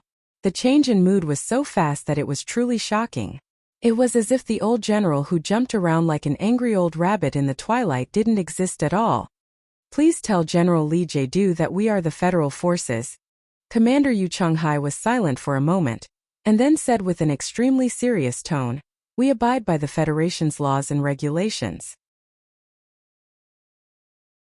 Don't worry about the 17th Division mutiny. As soon as these words were spoken, the entire room fell silent. Whether they would or would not, whether they would need to worry, no one dared to think about the two words mutiny. Even more so, no one thought that Teacher Yu would actually be so shrewd and ruthless despite his age. Everyone was silent in their hearts. The director of the Special Warfare Department had an extremely ugly expression. He had probably never encountered such a crazy situation in his entire life in the military. This isn't a threat. Commander Yu Changhai gazed at the twilight outside the door and said with a sigh, the marshal's troops are trustworthy. Remember to tell him that this troop is his father's life's work. It's worth cherishing. Facing the strong resistance of the new 17th Armored Division, from the commander to the ordinary soldiers, The major general who had personally come to arrest them and the military police directly under the command of the military headquarters were like a pack of wolves frightened by an old rabbit. They silently left the base. Commander! Commander! Xiong Linquan and the others who had been nervously hiding behind the room walked out from behind the door. They saluted the old general in the twilight with gratitude and admiration. Then they reported with shame that Gu Shifeng and a dozen other members had been arrested by the other troops last night. Right now they didn't know where they were locked up. Why are you telling me this? Why are you telling me this? Commander Yu Chunghai's eyes suddenly widened, and the traces of blood were particularly clear. He said angrily, so what if I know? Do you really expect me to charge into the capital with the entire division, take over the Ministry of Justice and establish a new government? Everyone was silent. You're the one who said such crazy things. We didn't even dare to think about it. Commander Yu Chunghai paused for a moment and then said, I understand Li Jiedu. He respects the ordinary soldiers and won't destroy the foundation of the Federation.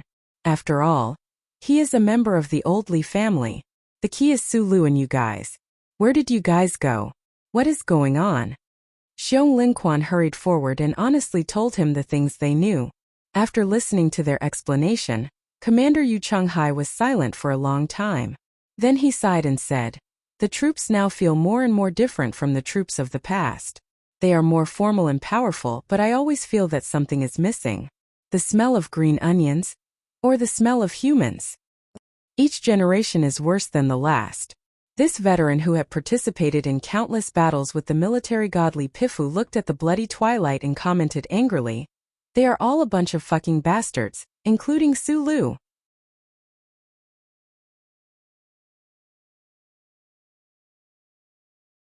Chapter 764. Ambush. We've been ambushed. Gammo retreat. Retreat. Captain, we can't hold the position anymore. 30 wolf fangs. I have 30 wolf fangs here. I repeat. Requesting air support. Our electromagnetic beam cluster has failed. It has failed. Air support hasn't arrived yet. The anxious and hoarse voice came to an abrupt end with the cold sound of metal rubbing against each other. On the charred slope, a black and blue wolf fang mech of the Imperium was half-squatting indifferently outside of the Federation's quick-solidifying cement works. It slowly pulled out an alloy blade from the square firing hole. The micro-engines attached to the mechanical joints of the mech hummed like the low roars of a herd of beasts, vibrating the dry air. The violent explosion was like a large cold flower blooming in the field. On the hillside, the Empire's Wolf-Fang mechs leaped at high speed. Relying on their advantage in numbers, they successfully entangled the few black MX mechs in the Federation's army. Not too long after, those few black MX mechs toppled over like giants and exploded, smashing heavily into the ground. The ground trembled slightly from the impact, and the Federation soldiers around them revealed looks of despair. The cockpit of the Federation's black MXs was still spitting out terrifying sparks. Dozens of Empire's Wolffangs had already jumped up at high speed in strange postures and attacked the Federal forces. The left mechanical arm of the mecha spat out a soul-devouring rain of bullets, and the alloy blade at the front of the right mechanical arm kept stabbing into the weakest side armor of the Federation's armored vehicles.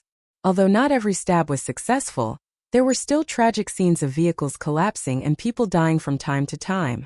The black smoke mixed with the dry and hot air enveloped the entire battlefield. The twilight of the distant star couldn't even penetrate the smoke. The blood-red light was wrapped in the black smoke, looking like black blood that was about to solidify in the soil. In this dark blood-like twilight, the Federation troops, who were at an absolute disadvantage, bravely and desperately launched the craziest counterattack. However, in the end they could only become corpses or even sad fragments. This was the Empire's Ink Flower Planet, an ordinary administrative planet located between the L9 and X3 systems. In the past few days, the Federation and the Empire's military had simultaneously increased their investment in this administrative planet. The Federation had to seize this strategic location in the L9 system for the late spring offensive, while the Empire had used that magnificent retreat to successfully buy time. The massive Empire had finally made preparations for an all-out war, and they wanted to use the complete victory on planet Mo Hua to announce to the entire universe that they would not take a single step back. The scenes of the desperate battle that took place above were played out from time to time in various areas of the planet. However, the offensive and defensive battles in the fields and on the hillsides gave off a strange flavor. Both the Federation Command and the Empire found it incomprehensible because of the great disparity in strength here. The real-time signals on the battlefield were quickly transmitted to the Federal Forces forward base on Planet Yellow Disaster. The conference room was deathly silent, the officers' expressions complicated as they looked at the commander under the giant screen in front of them, silently enduring his anger. General Yi Changtian, the commander-in-chief of the Federation's front lines, stared at the slightly delayed satellite image like an injured eagle. After confirming that he could no longer receive any signal from that camp, he took a deep breath and angrily slammed his right fist on the control panel. The violent force caused the white hair on his head to tremble incessantly.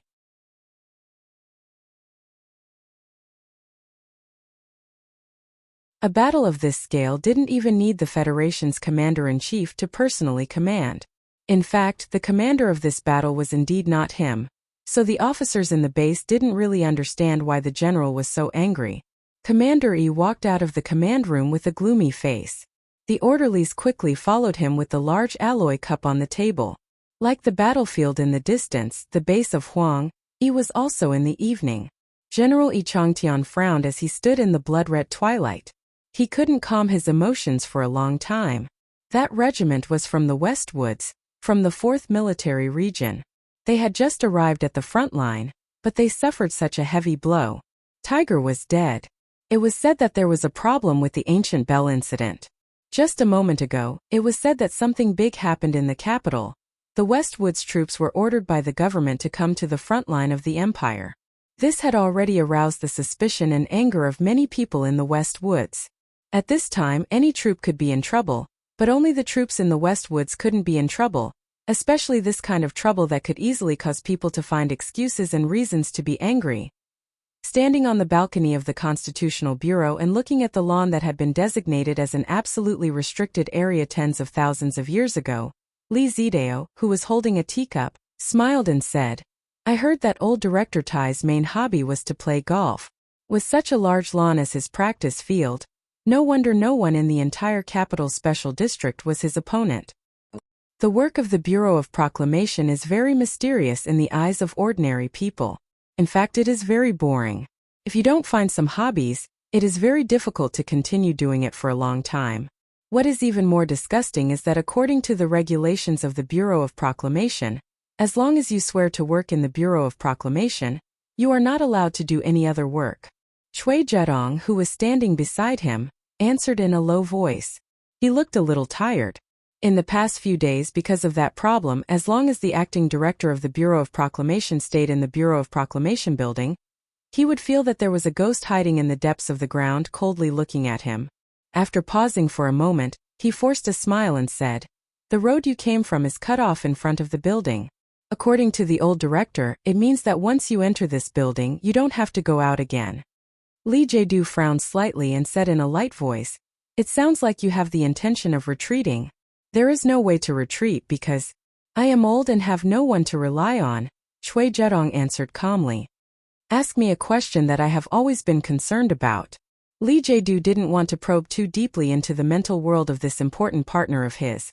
So he asked, "Changing key data and causing the death of a citizen of the Federation, in my logic, should have already violated the second of the 3 core laws of the Charter.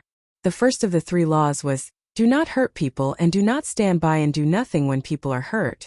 The second law was, obey all orders of people, but do not violate the first law. The Charter computer is dead." Cui Zhedong suddenly frowned, as if he didn't really believe what he said. After a moment of silence he continued, "But people are alive, and it can't judge the purpose of humans. In fact, for tens of thousands of years, countless people who have worked in this building have already found many ways to cheat the central computer's logic program. We usually call those program loopholes the back door." "Is that how the saying of going through the back door came about?" Li Jiedu smiled and shook his head. He sighed and said, Your Bureau of Proclamation is indeed the most terrifying department in the Federation. What I don't understand now is, if we are going through the back door, then which door did Sulu use? Chui Zedong looked at the lawn below the balcony. The lawn that was as smooth as the central computer's program seemed to be burning under the setting sun. We have simulated and calculated many times, but we still don't know how he used his first sequence authority to make the central computer cooperate with his actions. For example, those mechas from last night. Unless he can actively contact the central computer, but this is absolutely forbidden by the core program. Then what about physical operations? In the official residence this morning, you also mentioned that the central computer is strictly forbidden from physical operations. Li Jiedu's expression became somewhat complicated. He turned around to look at the box-like building behind him and suddenly said, I'm thinking, if at this time Sulu directly orders the central computer to blow up this building, what other choice do we have other than to die? I'm not worried about this happening. Going back to last night, those mechas didn't make a single fatal attack on the Iron 7 division. The 3 laws still exist. And fortunately they still exist. Otherwise I really would have gone crazy. Of course, before I went crazy this world would have been destroyed. Chui Zedong laughed self-deprecatingly, then looked at Li Jiedu seriously and asked, regarding the issue of his authority, can you solve it? Li Jiedu was silent for a moment before saying, too much time has passed since that explosion. That little girl's biological marker from back then has already lost its effect, so I'm looking for another way. Chui Zedong didn't ask any more questions on this issue. He said, actually, I really admire your foresight. At the time, everyone thought that Sulu was dead, but you were the only one who thought that he might still be alive, and that he might be able to cause damage to Mr. President's career. He looked thoughtfully at the burning lawn below the balcony and said softly, last time, in order to eliminate those Iron 7 Division members, the Bureau of Proclamation performed a reverse operation and changed the frontline data. Now that I think about it, it really is very similar to the scene on Mohua planet today.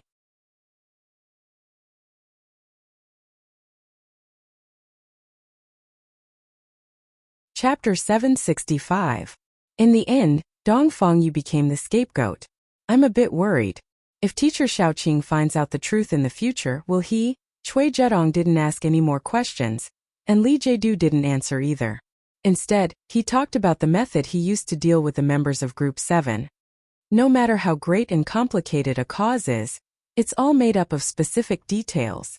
That's why I won't overlook any details, and I won't underestimate any potential enemies. For example, that officer named by Yulan. Or those members who seemed like they couldn't cause any trouble. Many people seem to have forgotten the hidden backgrounds behind those members. Even if Sulu really did die, if those members were united by someone with the intention of forming a force, that force would still be very impressive. He suddenly had a trace of self-deprecation. In all these years, I've only made one mistake in this regard. In the end, because of this mistake, Byron and those old fellows left us before we could see victory. You're talking about Shi Qinghai? Chui Zedong asked. Yes, Shi Qinghai.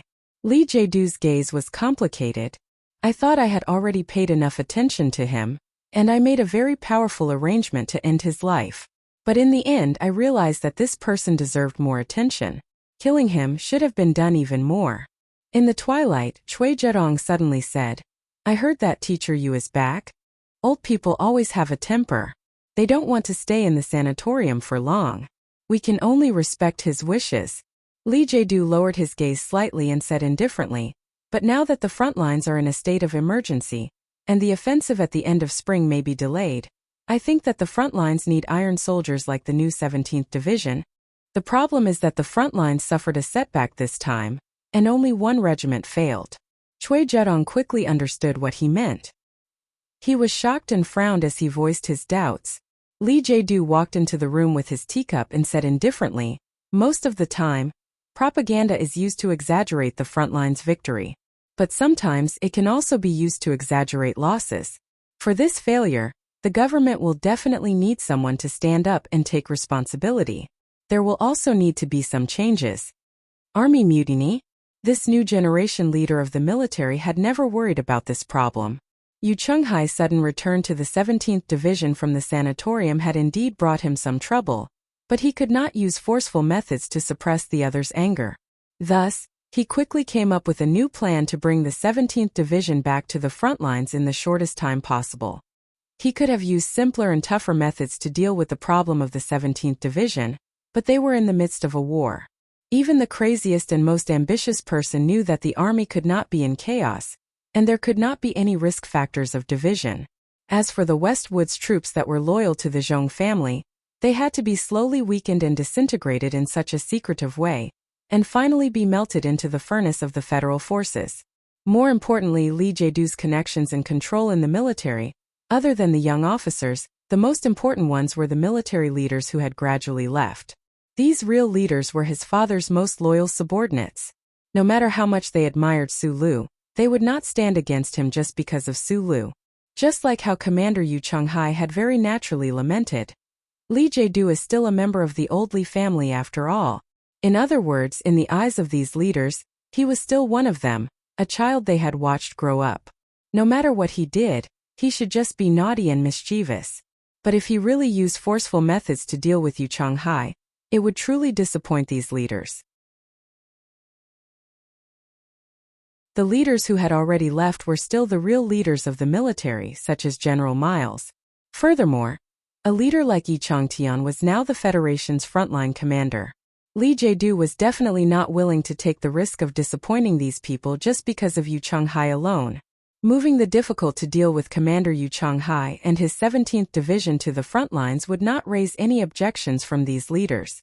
These old fellows who were used to being iron-blooded naturally believed that the old division commander's troops should naturally grow on the battlefield.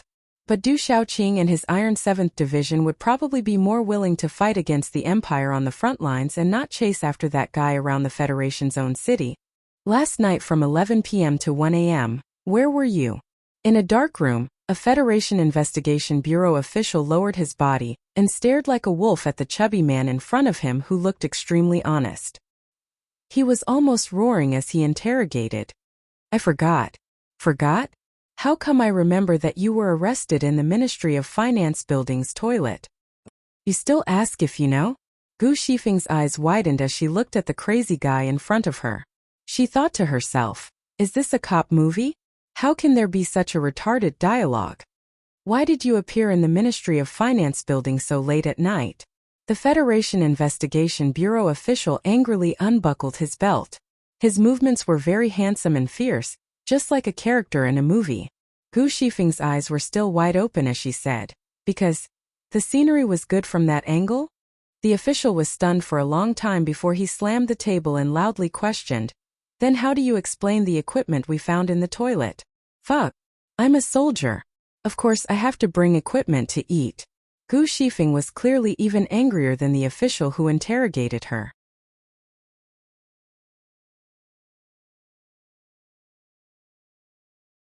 How did you get caught like us?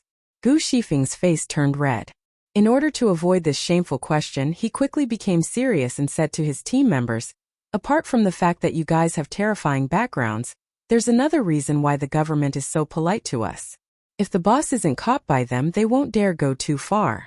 If there's a problem with the boss, I'm warning you guys, even if you have some good fathers, there will still be problems. It had to be said that his method of changing the topic was very successful. The team members in the dormitory collectively fell silent. They weren't worried about how they would be hurt, but they were worried about the boss's current safety. In an extremely inconspicuous coffee shop in the capital, Chief Editor Bob wiped the sweat from his forehead. He looked at the young man wearing a hat and said self-deprecatingly, Literati are literati after all. They're useless. I've never been as nervous as I am today. Expressing bravery in the newspaper is indeed much easier than in reality. Don't worry, I'm sure no one followed you here. The young man used his index finger to push up the brim of his hat and revealed a comfortable smile. Suddenly, he heard a commotion outside the coffee shop. He looked out the window in confusion, and a moment later, his small eyes revealed shock and complicated emotions. There was a sunset in the sky above the street at dusk. It was as red as blood, and there was a group of young students wearing black masks. They were from the Capital University. They walked silently under the gazes of the people on both sides of the street. In the front row they held two long banners. We use silence to denounce the persecution of the Federation's heroes. Colonel Sulu, you're not alone. I'm going to be pushed out of next week's rankings. I'll have to trouble everyone to use your fingers. My job is to use my fingers, so I know this job is really hard. 2 chapters tomorrow. If you're good enough and find the state you're in today and write happily, then 3 chapters. But it'll be difficult. I said I was in a good state today, so the answer is I smoked today. Yes, I'll continue to quit tomorrow. I swear within a week after I finish these cigarettes in front of me, I'll smoke another cigarette. I can't expect to earn a single cent from writing in this lifetime.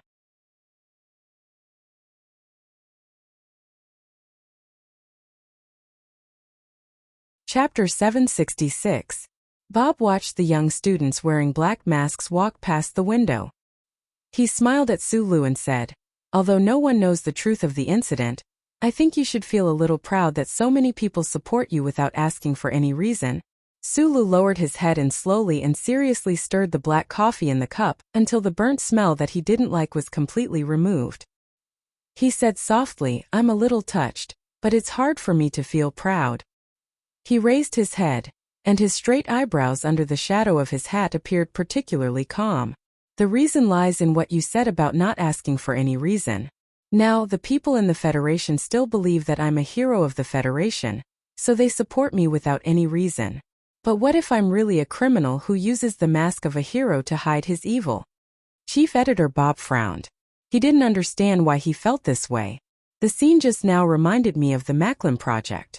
When we were trying very hard to send that senator to court, the streets of the entire Federation were filled with angry young students. Sulu looked at the chief editor and said, "What should have already told you that the guy who sent the evidence to the newspaper was the attacker who broke into Parliament Hill a few days ago. He's also my best friend. I also know that this guy named Shi Qinghai participated in the assassination of Macklin with you. Of course, after that, he was tacitly approved by the Federation government, and the so-called assassination became a purge operation." Bob was still frowning and asked, "But why would you think of this?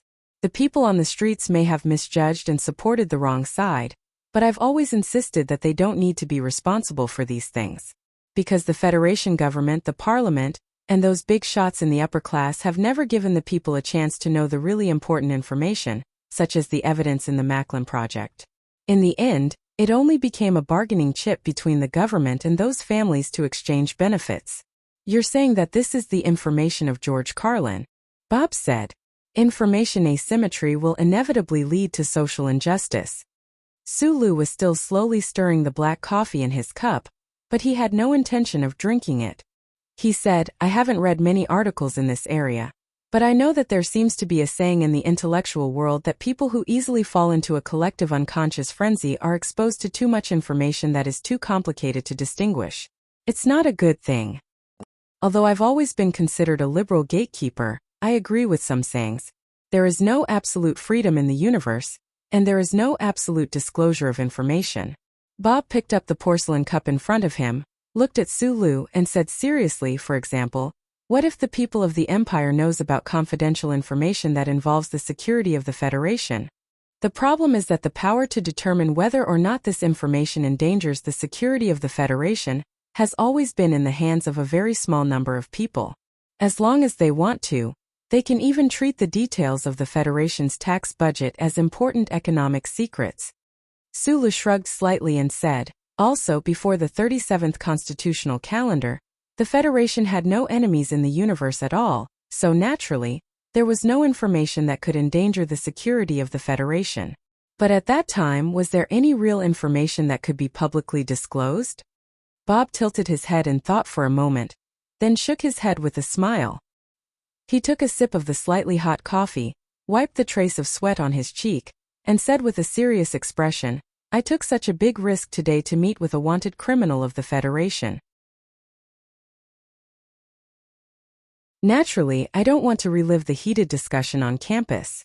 After a short pause, the chief editor looked at the rippling coffee in the cup and said thoughtfully, "Before the death of the military god, it was the last interview that I did. The main purpose of that interview was not to create a monument or a statue for the old man, but to use that shocking fact to clear your name of being involved with treason.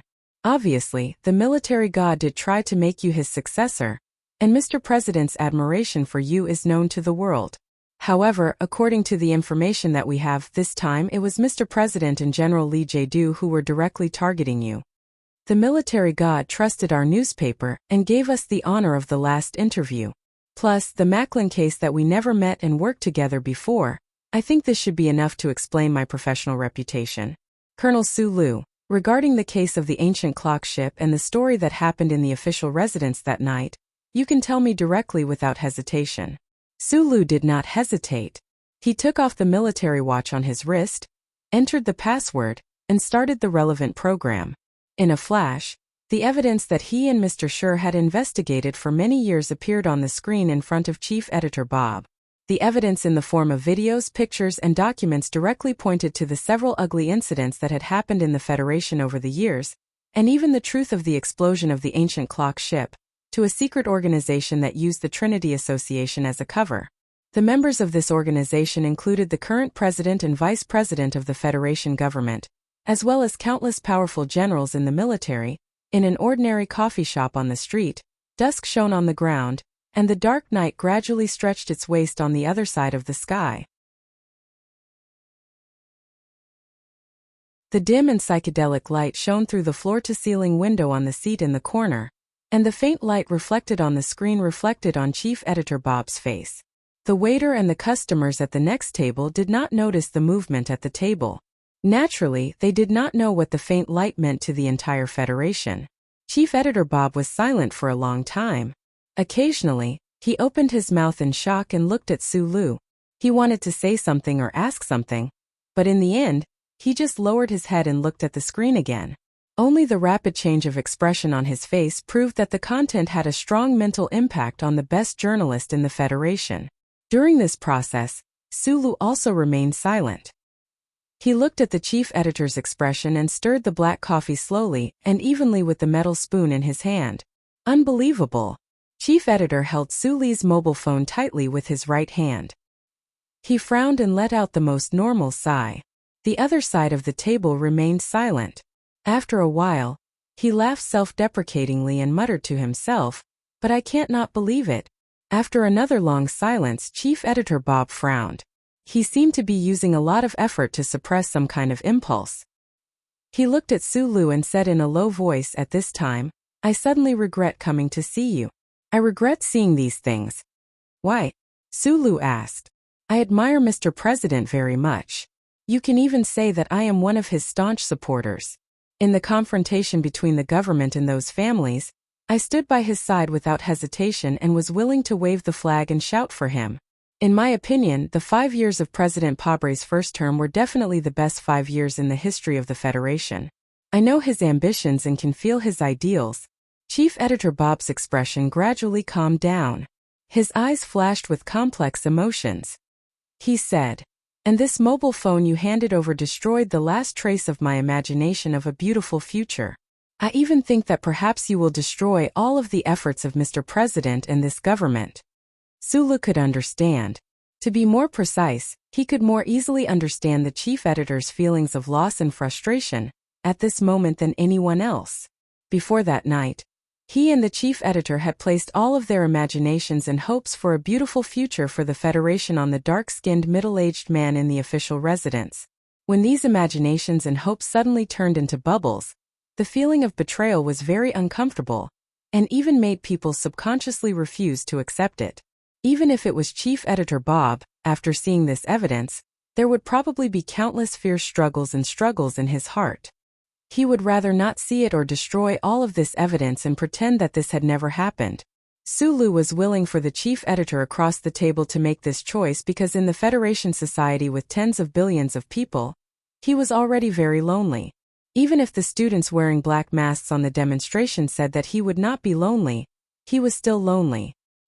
He did not want his last companion to leave him. Very suddenly, he stopped stirring the black coffee and raised his head to look across the table. In a low voice, he repeated a very famous speech in the Federation. This is a great era where vast fleets are on expeditions to the brilliant universe, where countless brave warriors step forward one after another, where the strong survival and the glorious sacrifice reflect each other, and thus appear to be incomparably magnificent. Behind this great era, there is a small life where the price of protein meat rises again, the uncle next door loses his job, the business of the underground casino deteriorates, the guard yawns more often, the aunt next door gets a raise, and the daughter is worried about her poor results in the spring exam, and the small life where her pocket money is reduced. Whether it is a great era or a small life, it is actually full of brave people and timid people. They will be happy because of victory, sad because of failure, and angry because of many things. The only difference between the two is the attitude when facing difficulties and power. A low and calm voice slowly sounded in the corner of the coffee shop. Chief Editor Bob, who was listening carefully, gradually relaxed his deeply furrowed brows. He seemed to be deep in thought. This is the speech that you specially wrote for the Nebula Award. At that time when I received the award, I felt very honored and have always remembered it in my heart. Sulu narrowed his eyes and said, I will not doubt your firm belief in fighting against power, but what I want to say is, if power is dressed in the perfect clothes of idealism, or even idealism itself, we will still resist to the end. These 5 years may be the best 5 years in the history of the Federation, the best era, but for the waitresses in the Linhai State Gymnasium, for the Westwood soldiers on the Antique Bell, and for the families of the innocent victims, these 5 years are definitely the worst days they have ever lived. Chief Editor Bob's face showed a calm smile again. He took a sip of the cold coffee and after a moment of silence he asked, Well, what do you want us to do? Wood and I will immediately start to do an in-depth report in this area. But, the gentleman in the official residence has countless pairs of white gloves, we can't accuse him. No, you misunderstood me. I don't want the Capital Special District daily newspaper to risk the government's anger to report. Schiller said that the gun is always more powerful than the pen. Chief Editor Bob slightly frowned and asked puzzledly, Then why did you want to see me today and give me this evidence? Sulu looked at the untouched black coffee in front of him. After a long silence he said, I just hope that even if I die, something like the truth can be left behind. If I really die this time, then whether it is 5 or 10 years later, you and your newspaper will have the opportunity to tell this true story to everyone.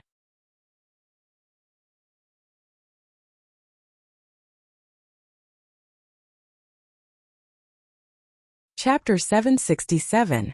Late spring was about to end, and the heat of the summer had arrived. Sulu pulled down the brim of his hat, wrapped his coat around his arm, and hurriedly walked across the street, sticking close to the row of blooming trees. Using the last bit of twilight, he quickly left the area. After passing through a few quiet alleys, and through the sea of people wearing black masks, he lowered his head and quickened his pace. Following the long and slanted tunnel, he entered the subway station. While no one was looking, he opened the door to the room behind the station, climbed over the windowsill, and jumped off the dark track. In the distance there was a subway coming at a high speed. He squinted his eyes and moved forward against the light. His body accurately stepped on the only safe zone that was found by the old guy's precise calculation. He didn't care about the vibrating air at all. The light from the subway shone on his face, but there was no trace of expression. There was no sound of friction between the heavy carriage and the smooth special track. In the sometimes dark and sometimes bright underground tunnel, there was only the sound of the air being rapidly compressed. The high-speed carriage passed by him at high speed. His clothes fluttered in the wind, but it didn't move his silent body. Only his hat was blown away by the wind and rolled very far away. The subway drove away. He opened a maintenance door in the dark tunnel, lifted the heavy mechanical pressure valve, and jumped down. He returned to his own underground world, the underground network of the Capital Special District. In the depths of the slightly damp dark tunnel, there was a bed, a lamp, and a few books. He didn't know where he got these things. Rubbing his hair that was messed up by the wind, Sulu lay down heavily on the bed. While he was recovering from his exhaustion, he always felt that someone was coldly watching him. It wasn't him or her, it was them. Somewhere in the capital there was a very ordinary-looking building. On the top floor of the building there was a door made of alloy. A small eye pattern was hastily painted on the door with non-toxic paint. The paint hadn't completely dried yet, so it was obvious that it was painted not long ago. The exaggerated small eye in the pattern was particularly strange. The pupil under the single eyelid was deliberately painted red, which made it look somewhat terrifying. Behind the closed door, there were more than 30 people sitting or standing. There were white-haired old men, outstanding graduates, majors from the Special Warfare Room of the military region, experts from the Research Institute of the Federation, and even a few highly intelligent criminals who had just been pardoned by the government. Because of the reward, the legal reduction of sentence, the order of the superiors, the sense of honor, and various other reasons, you have agreed to join this team. Then, I must remind you that before this team completes the ultimate mission, you are not allowed to leave, you are not allowed to contact your family, and you must maintain absolute confidentiality. A high-ranking official of the Federation government stood at the front. Looking at the crowd that did not seem to be anything special, he said coldly, "If you agree to this agreement, please sign the relevant waiver certificate and swear to the charter." Now, can you tell us what this damn ultimate mission is? A criminal who had just been released from the Fox Castle space prison muttered. Although he was willing to do anything for this damn government, including killing his own brother, in order to get rid of the miserable 5-year black prison sentence, and he was known as the third strongest person in the Philadelphia cultivation gym, he believed that he had the ability to complete all the missions. However, everything he saw in the past 2 days made him, who had a sensitive criminal sense, catch the scent of extreme danger. The high-ranking official of the Federation government said with a smile, "Your team is officially named Small Eyes. Your mission is to arrest or kill a very famous man with small eyes." In the following time, the members of the team nagged about their dissatisfaction with the name of the organization. Some people thought that the word small sounded too stupid, while some people directly thought that the name was naturally too stupid. Some people thought that it was mainly because they felt stupid when they introduced themselves, but in fact they knew very well that these nagging were just to get rid of the pressure and fear in their hearts. Perhaps not everyone knew what kind of terrifying ability the man with small eyes had, but the entire Federation knew the name Sulu and knew what it meant. To arrest or kill him. This mission was like a terrifying mountain that pressed down on them, making them feel incomparably terrified and flustered, to the point where they almost could not breathe. However, some members of Small Eyes did not complain incessantly. They were extremely silent. Some people were directly crushed by the truth of the mission, while others valiantly maintained their confidence and determination. According to all the information we have seen in the past 2 days, we can confirm that because of Colonel Suli's first sequence authority, it is fundamentally impossible to rely on the Bureau of Proclamation to locate his chip. Then, the most important problem for us now is to re-establish an effective monitoring and information collection system. The expert from the Federation Bureau of Investigation pointed at the rotating images on the screen and explained to his colleagues, "We have now activated the 36 military satellites orbiting S1. At the same time, we have also activated the 5 high-precision electron telescopes on the old moon base and the new moon base."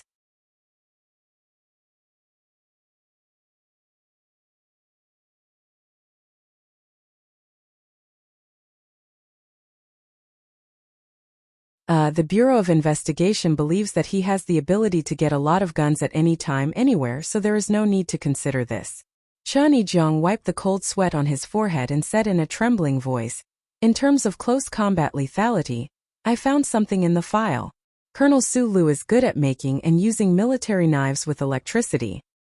Here is the evidence number, AW3728. Next on the stage was a young man in a loose suit. His slender eyes flashed with pride and arrogance. He leaned on the table and looked at his colleagues in the room mockingly. In a sharp voice he said, "I know what you are afraid of, what you are worried about, but don't forget, although the Federal Central Computer seems to be omnipotent, it is, after all, just a pile of cold machines."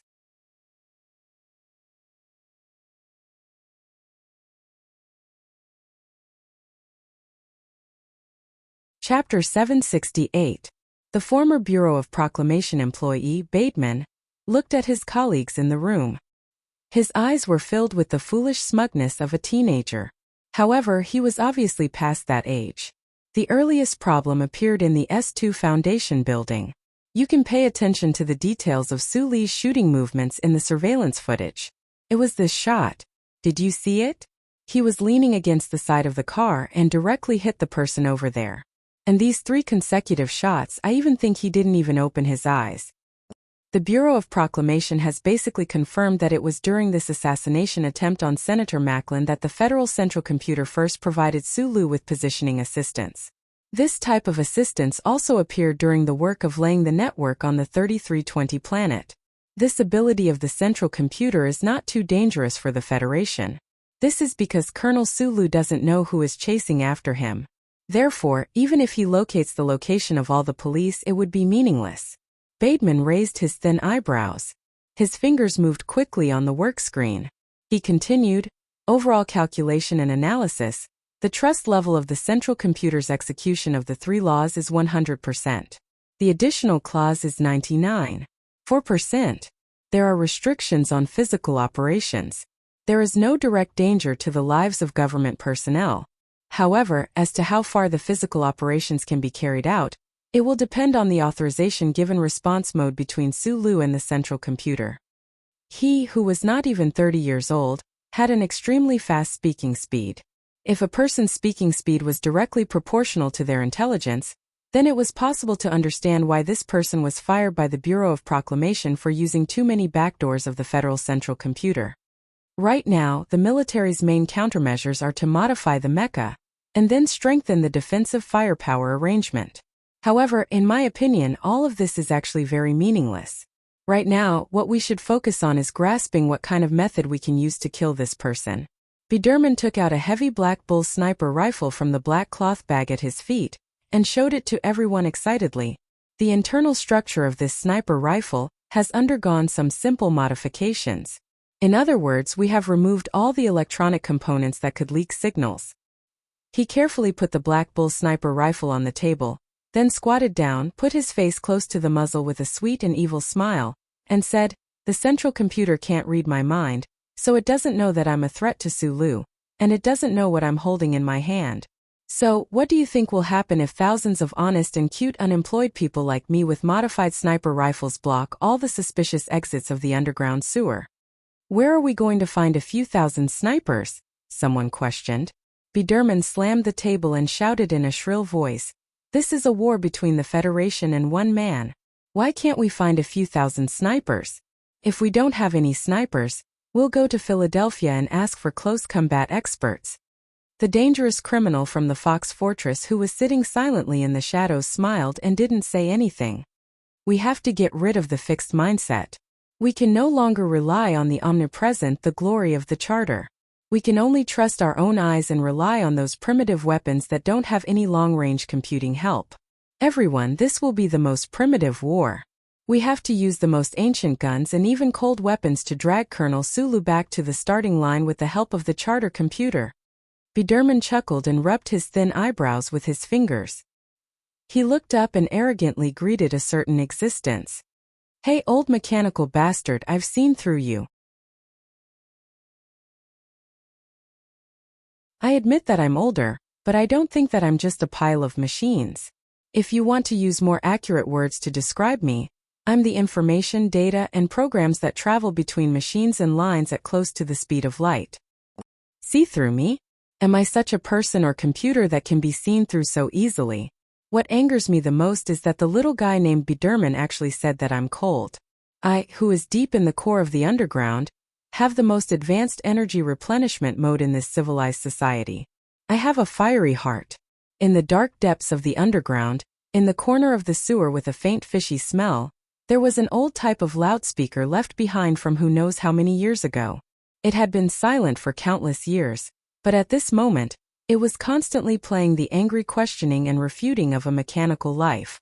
Because it liked the feeling of leaving Su Li's body and talking to Su Li, after the Federal Central Computer easily found this old type of loudspeaker, it was no longer willing to directly stimulate the auditory nerve area in Su Li's brain. Under the dim light in the corner of the tunnel, Su Li had his back to the loudspeaker and was cutting something with his head lowered. He didn't care about the old thing's resentment and grief at all. Speaking of which, without authorization, I eavesdropped on important meetings of the Federation's government and told you the results of these meetings. This is a serious violation of the Federation's privacy protection regulations. God, Colonel Sulu. I'm very worried that such a redundant accumulation of program conflicts will one day make me a real schizophrenic patient.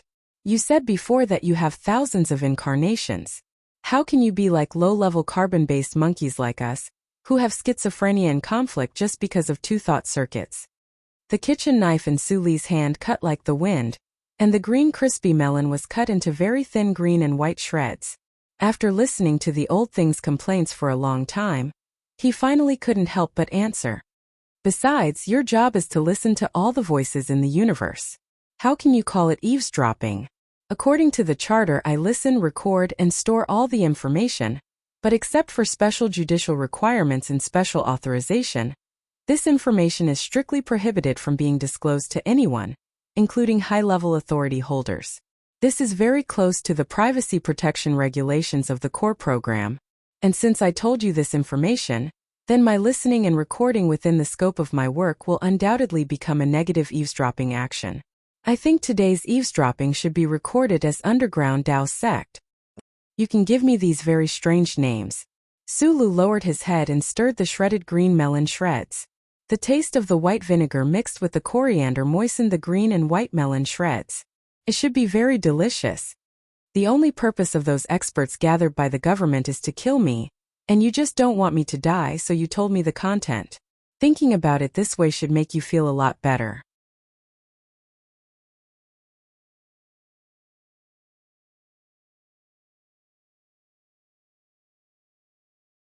Chapter 769. The entire Federation was looking for Sulu. In other words, this was a war between the Federation and one person. Many years ago, the uncle had fought such a war, and now it was his turn. However, he did not possess the strength that Feng Yu once possessed to look down on everything in the world, nor was he a true creator. Therefore, the pressure from the countless buildings on the ground made him nervous and silent. If it was not for the fact that he had a companion in the dark underground beside him who would never feel tired or thirsty, there would definitely be more specific problems in these specific days. To fight against the powerful ruling machine of the Federation, the measure Sulu took should have been more direct and violent, just like how Li Feng smashed up the office of Senator Zion when he returned from the front line. However, he, who was hiding underground, did not rely on the old man to release the truth about the explosion of the ancient bell and the truth about the dark organization called the Trinity Association on the internet. One of the important reasons why he remained silent beside the underground river of sewage was that he always thought that these truth stories were really like boring street stalls literature. It was difficult to win the trust of hundreds of millions of people, and there was no beauty in them. Of course, this was not a funny joke. The main reason was that the front line was still at war. The Imperial armies had already gained a foothold in the galaxy, and could launch a counterattack against the Federation expeditionary forces at any time. At such a critical moment, the Federation needed stability and control. At the very least, the Federation could not allow the terrible vacuum of power in the Federation to occur because of him. If the Federation government collapsed, what would happen to the troops on the front line? How many people would die?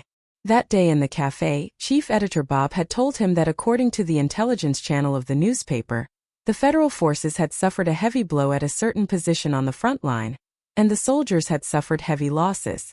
According to his analysis of the firepower configuration of the Federal forces and the strength of the Empire, Sulu did not think that even if a battle was lost, the consequences would be terrible. However, Chief Editor Bob's gloomy face gave him an extremely bad feeling. However, what could he do?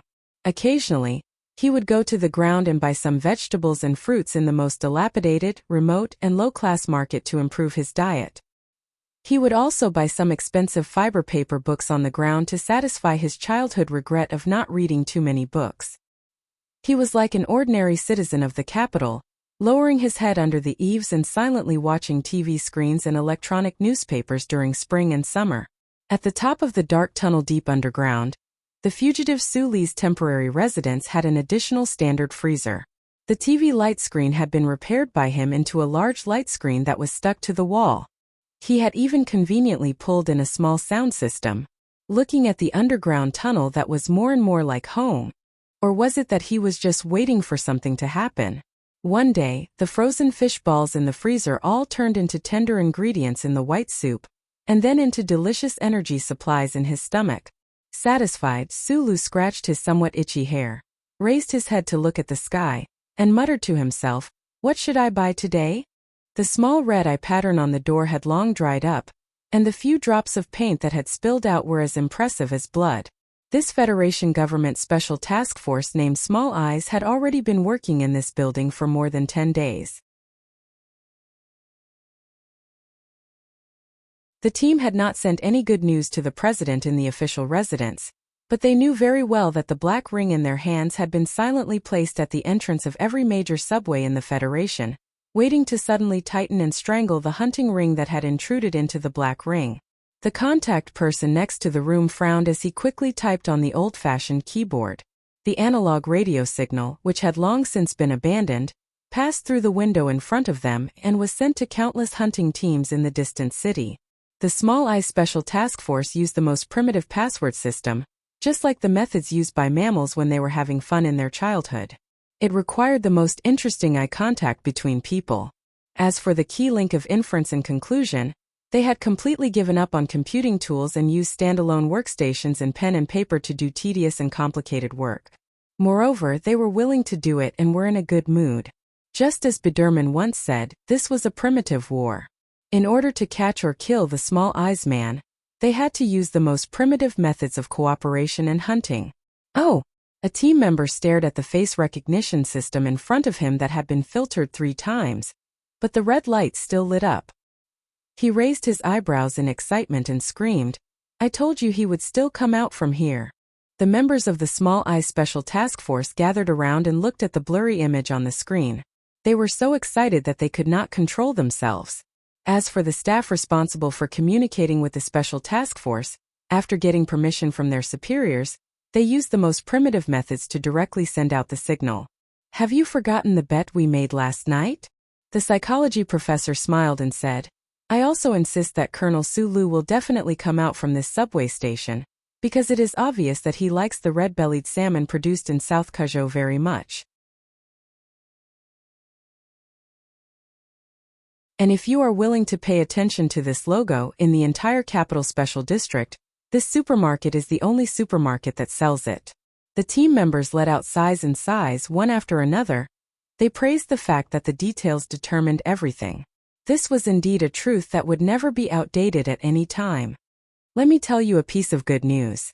The Tactical Verification Team has agreed to the Small Eyes Special Task Force's request to attack.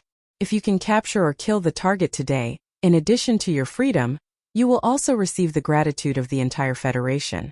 An official from the Federation Bureau of Investigation walked in and looked at the screen on the electronic workbench in his hand. He said with a gloomy expression, "The problem now is that it takes 14 minutes to return from the supermarket to the nearest subway entrance. But we don't know how long it will take the Federal Central Computer to confirm that we have found him and are preparing to attack him. This entire building has been blocked. Even if the Federal Central Computer has been paying attention to us, it is impossible to get any information from inside the team. Now, the key point we need to focus on is how much information will leak out when the order to kill Colonel Sulu is transmitted to the various combat teams. The specific location of the combat team that will carry out the mission will be discovered by the Federal Central Computer and provided to Colonel Sulu after the information leaks out. However, according to my calculations, although the information leaks or spills out are inevitable, it will take the Central Computer more time to capture, analyze, and transmit the information than it does for us." Biderman, who had been silent all this time, smiled innocently and happily. But everyone could see that there was a certain extreme excitement hidden in his smile. For this former employee of the Bureau of Proclamation who got in through the back door the most, a guy like Sulu, who did not need to use his brain but could get infinite help from the Central Computer, was undoubtedly the most detestable of people. The sooner he died, the happier he would be. He stood up and looked at his colleagues in the Small Eyes Special Task Force. He opened his hands and raised his eyebrows innocently. "Then what are we waiting for? Let's kill him." Gently pinching the fat fish wrapped in fiber paper with his fingers, Sulu, wearing a hat and sunglasses, couldn't help but be a little absent-minded under the sunlight at the entrance of the supermarket. He thought of his recent hobby of reading fiber paper books and realized that even though he was on the run, he was still used to living a relatively good life. He had long left the life of a poor orphan miner and entered a new stage. Under the bright and beautiful sun, which was so bright that it made passers-by feel hot, Sulu silently walked through a street somewhere in the capital. He walked toward the subway station in the southwest direction. The salmon in his hand and the daily necessities in the plastic bag were like heavy fruits, pulling the sleeve of his right arm extremely tight. There were 3 interesting green stones in front of him. Half of his body was hidden in the cool water. He jumped over these green stones and stepped on the hot concrete road due to the sun. After passing through the big shopping mall, he would arrive at the subway station. However, standing under the cool eaves, looking at the 3 green stones and the sun in the cool water beside the stones, Suli's eyebrows that were exposed outside the sunglasses frowned. He didn't move. The target stopped. On the middle platform of a 30-floor commercial building in the distance, an elite sniper of the federal forces looked through optical binoculars at the pool a kilometer away, the 3 moss-covered stones, and the faintly visible toes in the shadows above.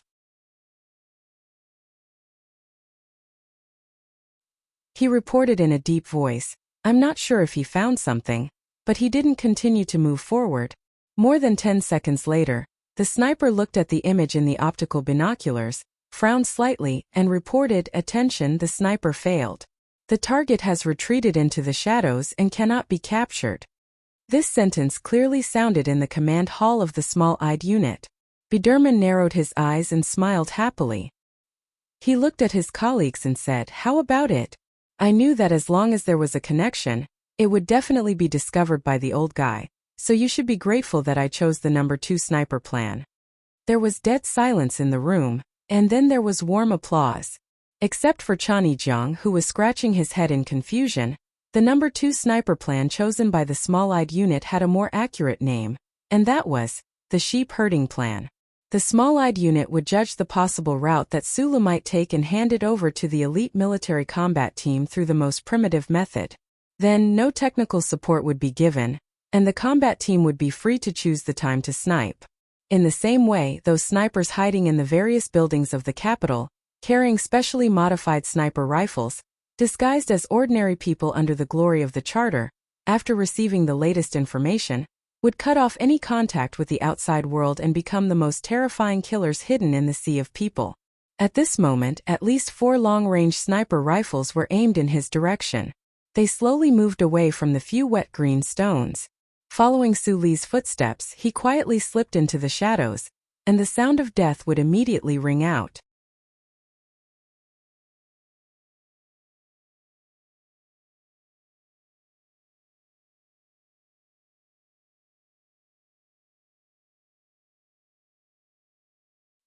He said to the guy in his left eye in annoyance, "You should do what you need to do well. Just now, I was about to step out when you discovered the existence of those 2 sniper teams. If you were half a second late, I would definitely have been shot into meat paste by those snipers." After a pause, he said to the old man, "Under the protection of the great charter computer, you were actually almost killed. If that day really comes, how can you bear it?" "Why can't I bear it? In this city, there are about 17 sniper teams with identification numbers. There are even more sniper teams without identification numbers. How do you expect me to identify them? If it wasn't for those 2 sniper teams receiving your location data and attracting my attention, I wouldn't have been able to find him at all." The old man shrugged his shoulders in his left eye. Sulu stopped and stood under the eaves. He narrowed his eyes and looked at the wide street in front of him and the station further away. He said in a low voice, "After coming back from the Westwoods, General Li Jiedu has been trying to kill me. Now it seems that the sniper at that time was mainly testing the upper limit of my ability in preparation for the sniper attack now." The central computer reminded him, "If you want to go to the station, you may need to move faster. A melee team composed of more than 20 Special Forces soldiers is rushing over at this time.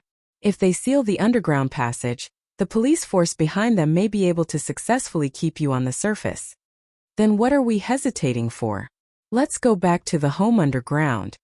Sulu smiled and licked his lips. He glanced at the high-speed vehicles coming from both sides of the street. While the light in front of him turned green, he quickly ran across the street with the bag in his hand. When he ran to the middle of the wide street, he didn't know why, but he suddenly stopped in his tracks. The soles of his shoes made a sharp friction sound on the concrete floor.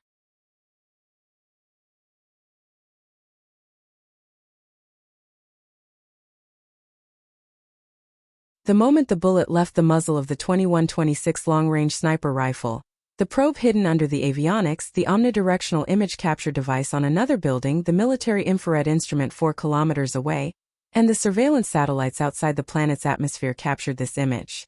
Then, at a terrifying speed close to the speed of light, the image was transmitted to the central computer core area deep in the basement of the Bureau of Proclamation building in the Capital Special District Special Administrative Region.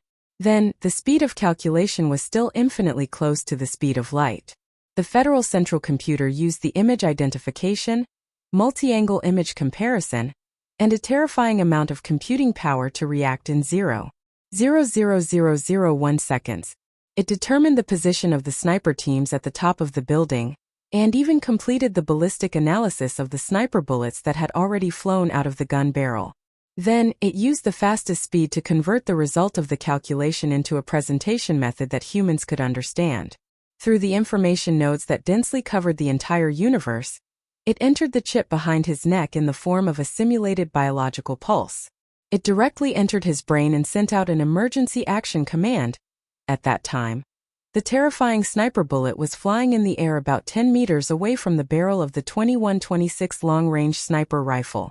2 kilometers away, Su Lu, who was carrying a plastic bag and fish and abiding by the traffic rules, saw this bullet in his left eye that he definitely shouldn't have seen. He abruptly stopped his footsteps and let the sole of his boots make a sharp grinding sound on the road. Then he suddenly fell backward and fell to the ground. At that time, the late spring and early summer were competing for the thickness of the flowers and trees. The sun was bright and beautiful, and it was quiet and secluded. There weren't many pedestrians or cars on the street, and there were no accidents. In the middle of the street, he fell down in such an exaggerated manner. It was particularly comical, like a puppet with a broken string. 0.77 seconds later.